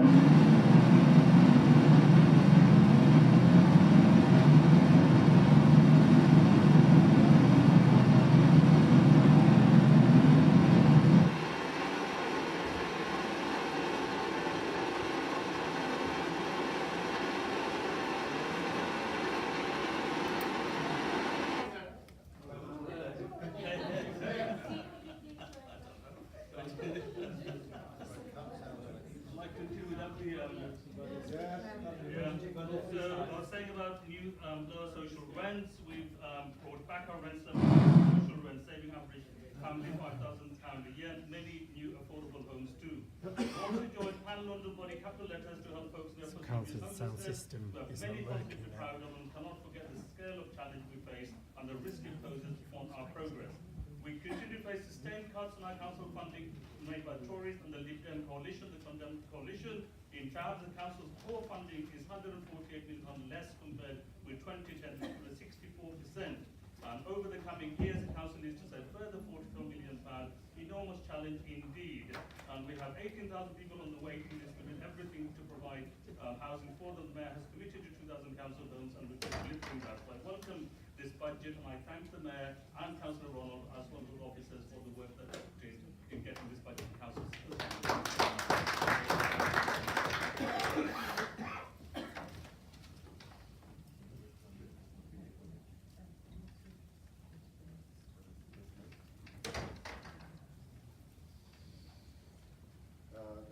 is Councillor Wal Whitehead. Can you speak a bit louder? Thank you, Mr. Speaker. I'll try. Next to the very Thank you. I'd like to thank the Mayor and Oliver for all the work they've put into this budget, which I think we should all be proud to present to our borough. And one of the things I'm particularly pleased about, given the massive cut that we've had from central government, I'm very pleased that we managed to find money to help our outstanding nursery schools, which are a jewel in the crown of our education system. The extra 10 hours a week that we're paying for our lowest paid parents, which will help them and will also help the schools to survive in the funding.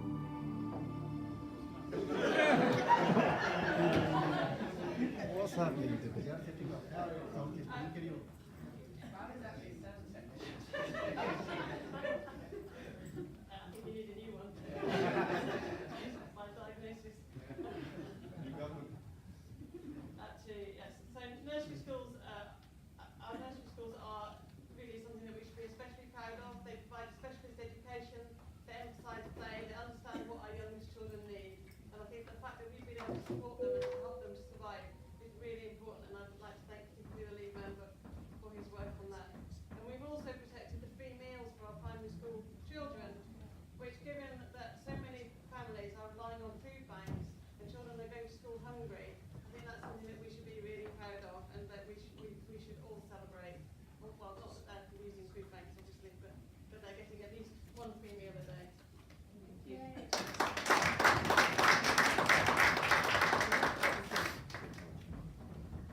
Next is Councillor Dennis Jones. And next time for Councillor Hossein Zaman. My one working, so you can start, then they will come in. Prepare.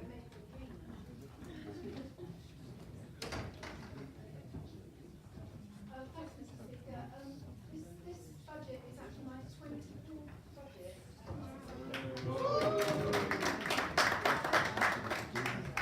Unfortunately, due to the Tory cuts, this is probably one of the most difficult decision-making budgets that I've been involved in. And I also commend my colleagues and Councillor Ronald and the officers for getting to this point where we've actually worked together, we've joined up, we've actually looked across services.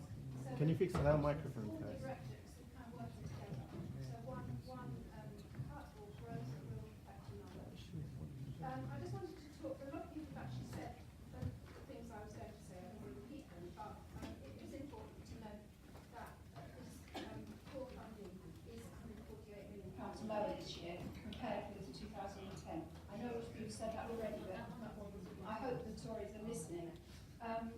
Like other councils, we continue to face the national crisis in adult social care. So I wanted to talk a little bit about adult social care. Unfortunately, we live in a society now where we don't tend to look after our older people in our homes like maybe many years ago we did. So this budget recognises that we need to invest in the demographic growth in adult social care, which actually reflects the growing number of people in this borough, and that will continue to grow. And so we will have to need to continue to invest in our older people. It's already been said that we're investing 10.4 million up to the end of 2022, and this allows us to continue to support people who need help to maintain their independence, including growing numbers of people with dementia, and we are a dementia-friendly borough now. If you haven't done your training, then you should go on it. Complex mental health problems, and recognising more autism in the borough as well. And we're focusing on supporting as many people as possible to remain in their own homes. We're not encouraging residential care, particularly not residential care outside the borough. So we're looking at supporting people within their own homes and offering people choices so that they're in control, which Councillor Pablo is empowerment. We're also continuing to invest in preventative services such as information and advice. And in my role as old persons champion, and in line with the Mayor's manifesto pledge, we'll be doing more to tackle loans and isolation, which includes not only old people but children and young people as well. This not only You have 30 seconds. Thank you. This not only helps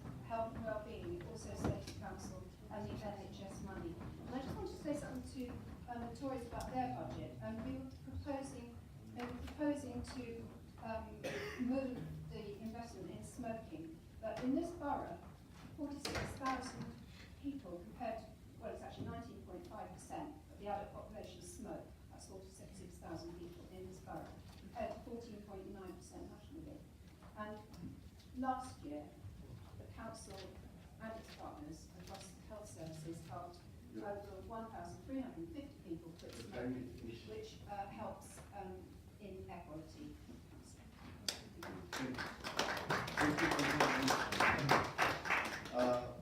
I'm sorry for the distraction actually. It was a technical error, and we the human we don't have control sometimes over the machinery. So at least now it is back to normal. So next is Councillor Motinuzzaman, and the next time call Councillor Indowood. Councillor Zaman. Thank you, Speaker. When you are, as Mark Francis said, the end speaker, or one of the end speaker, most of the things that you were about to say had been said.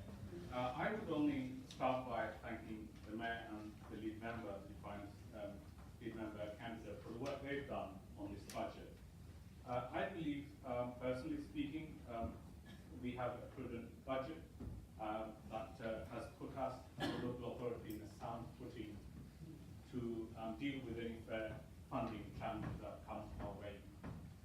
Being in leadership isn't about just throwing money, and it's easy to basically just give away money, but most importantly, being able to protect the residents of this borough from any external risks that this may come this way. And I believe the way in which we have approached this budget, the transparent way, the engagement with local residents, and you have a mayor who you have not to invite, he fights to go on ONS to basically be scrutinized. And remember the day when it took me 9 invites and a threat from a minister to take over this council that I managed to get the mayor to this committee. So those days are far behind us, but to see a much more proactive mayor who goes out in the community and is accountable to residents, goes out to community and is able to stand up in front of public, defend the decisions of this council.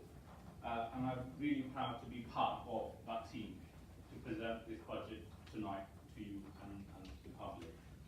I know the major challenges that we face, particularly our residents in my particular ward, Mayor, with universal credit being rolled out.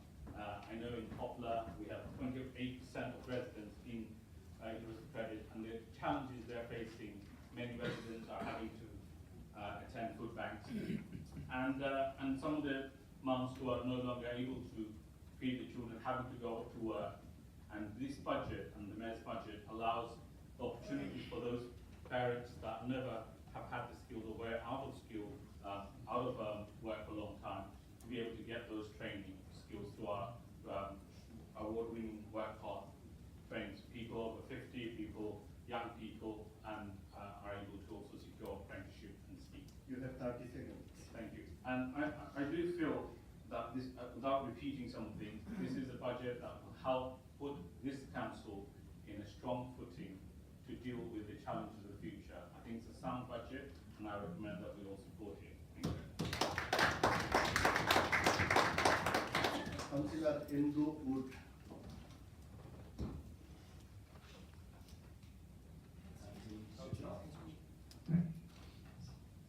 Thank you, Mr. Speaker. I'll just respond briefly to a couple of points.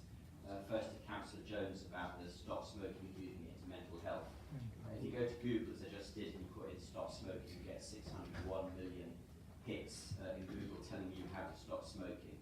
So we think it's basically more important to move that money into mental health. To answer some of Councillor Buston's points earlier, I definitely agree on the red and white issue. The black, I still struggle many years later. And with Councillor Francis, I definitely agree. I think how we look at our budgets, the more I look at the detail of the budget, the more I agree with you. I think we need to look at open scrutiny about how the budget process itself works, and hopefully that's something we'll find time to do for next year. The last thing I'll say, because we never get enough credit for it, in fact we never mention the words new homes bonus. In the last 9 years we've received £167 million of new homes bonus from the government. So yes, the government have have had compensation in terms of business rates going up. Obviously, council tax has been going up, and things like business rates have filled some of that gap. But we've never once in this council chamber ever talked about how to spend that money. I think this is one of my issues about this council. We don't really think strategically about what we do long term. And I think I will finish at that point. Thank you. I think that's it. Am I left out anyone now? Councillor can do that. Ronald, please. Thank you, Mr. Speaker. So this is my first budget as Cabinet Member for Resources. And I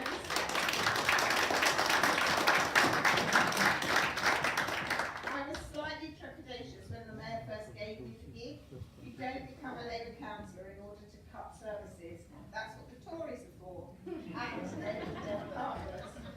So as other colleagues have said, local government finances have been devastated by 9 years of austerity. Trying to deliver a balanced budget with £140 million less core funding since 2010 means difficult decisions on what to cut and how to prioritise spending.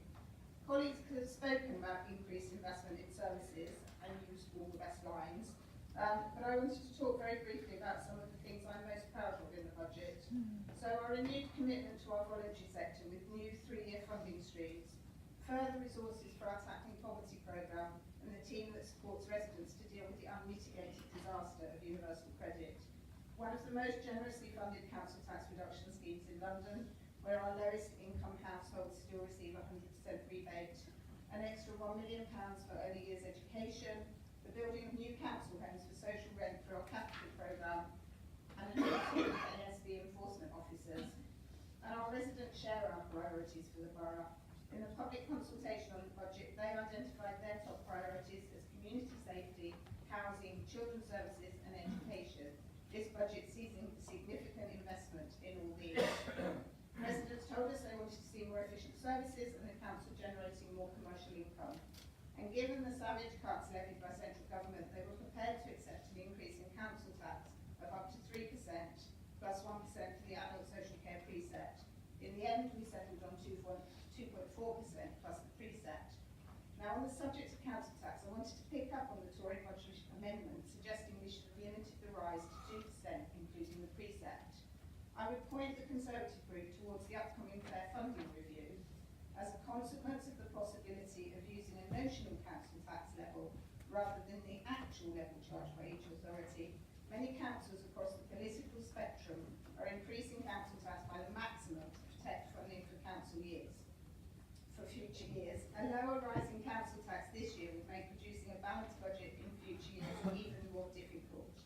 We face real challenges in this borough: deprivation, too many children living in poverty, poor outcomes, and in a time of limited resources, every pound we spend has to work harder to make lives better for our residents, delivering real impact and improved outcomes.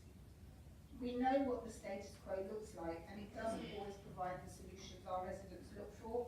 We need to be ambitious on their behalf. This is an ambitious budget which responds to resident priorities while protecting frontline services and investing in the future. I'm proud to second it and urge members to support it.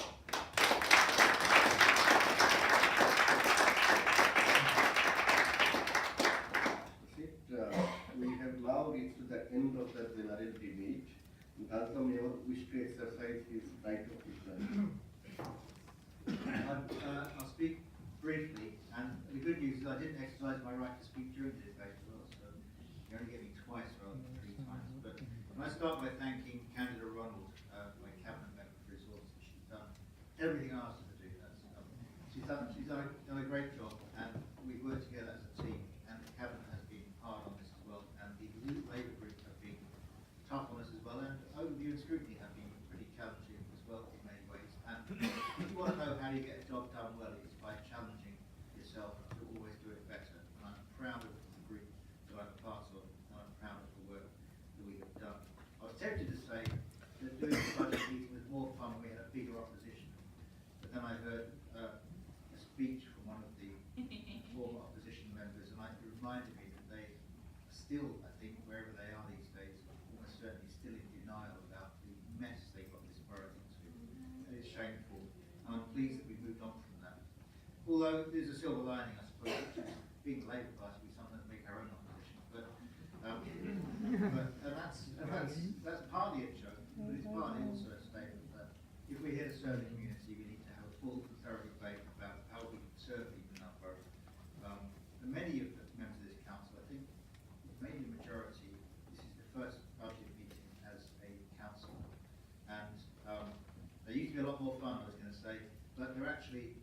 vital part of the way we do our business. I'm pleased we had a good public turnout this evening.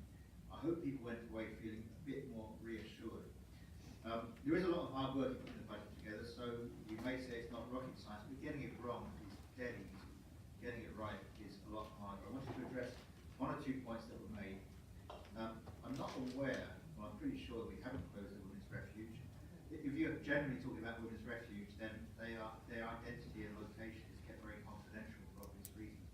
There's a hostel for women which was relocated from Whitechapel to Limehouse, and that was part of a long-term strategy agreed with all sorts of organisations, in fact initially agreed under the previous mayor. So, and if the suggestion that we're trying to sell the Whitechapel Idea Store, no plan to sell the Whitechapel Idea Store, no intention whatsoever to do that. It's one of the jewels in our estate, and it provides a great service. Andrew Wood, we've got a multiple choice question for you, Andrew Wood, with one answer. What do you think we spent our new homes bonus on? And of course we're spending it on new homes, and that's what it's there for. And so I didn't give you a chance to answer that question, but I'm proud to be the mayor of this borough. It's a great job, the second greatest job in the world, apart from manager of Tottenham Hotspur, of course. But I'm proud to be here with you this evening, and I commend this budget to you. Thank you for all your work.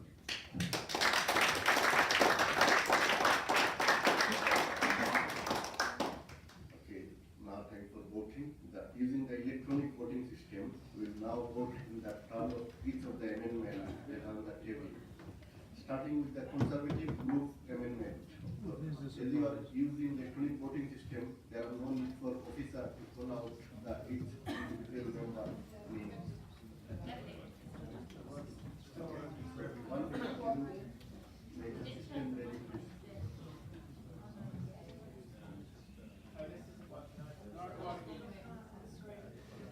Okay, can you wait? No. Councillors.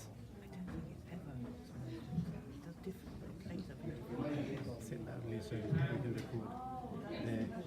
The computer system is not working properly. What else?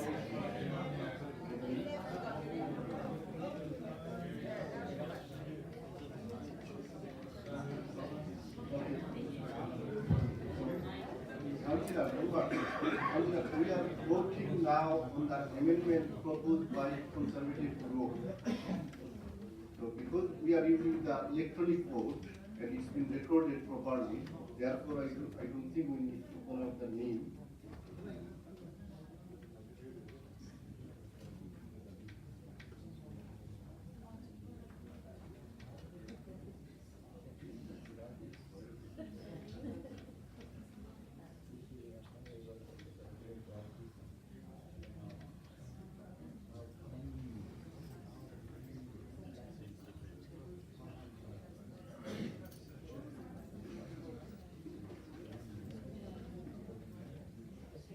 Yeah, the vote is now closed, and out of 39, 2 are for, and 36 are against, and 1 is abstained. Therefore, the proposal made by Conservative Group has been failed.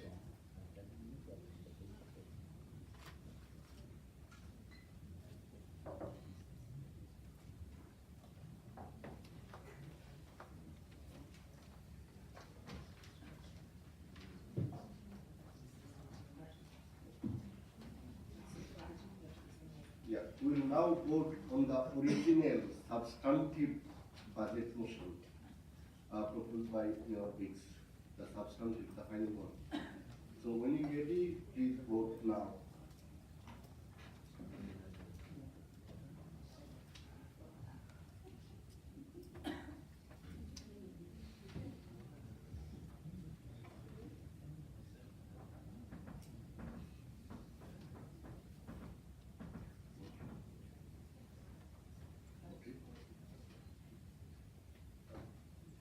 The vote has now closed. So out of 40 members, 36 for, 2 against, and 2 abstained. Therefore, the administration budget proposal has therefore been accepted. We will now proceed to the next item of the business.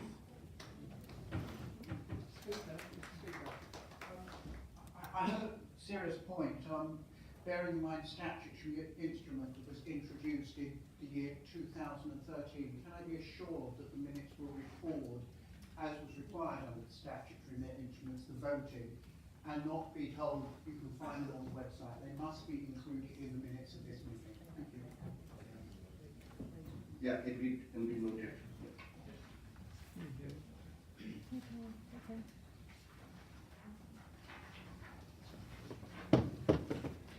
Agenda item 6 is the report of the corporate director, governors reviewing the council proportionality and allocation of the places on the committee following the by-election held on Thursday, 7 February 2019. Now, Councillor Kevin Bradley wish to speak on this item. As tabled, Mr. Speaker. Does the council agree the recommendation? Agree? Oh, so there are no further business, so I thank you for your contribution. Especially to the audience, very patiently they have waited last about 3 hours. So thank you for your cooperation to conduct the meeting in fair and so nice way. Please note the member must wait for the next committee vote. Please wait before the meeting. The next committee vote first. Please sit down. The councillor, please sit down.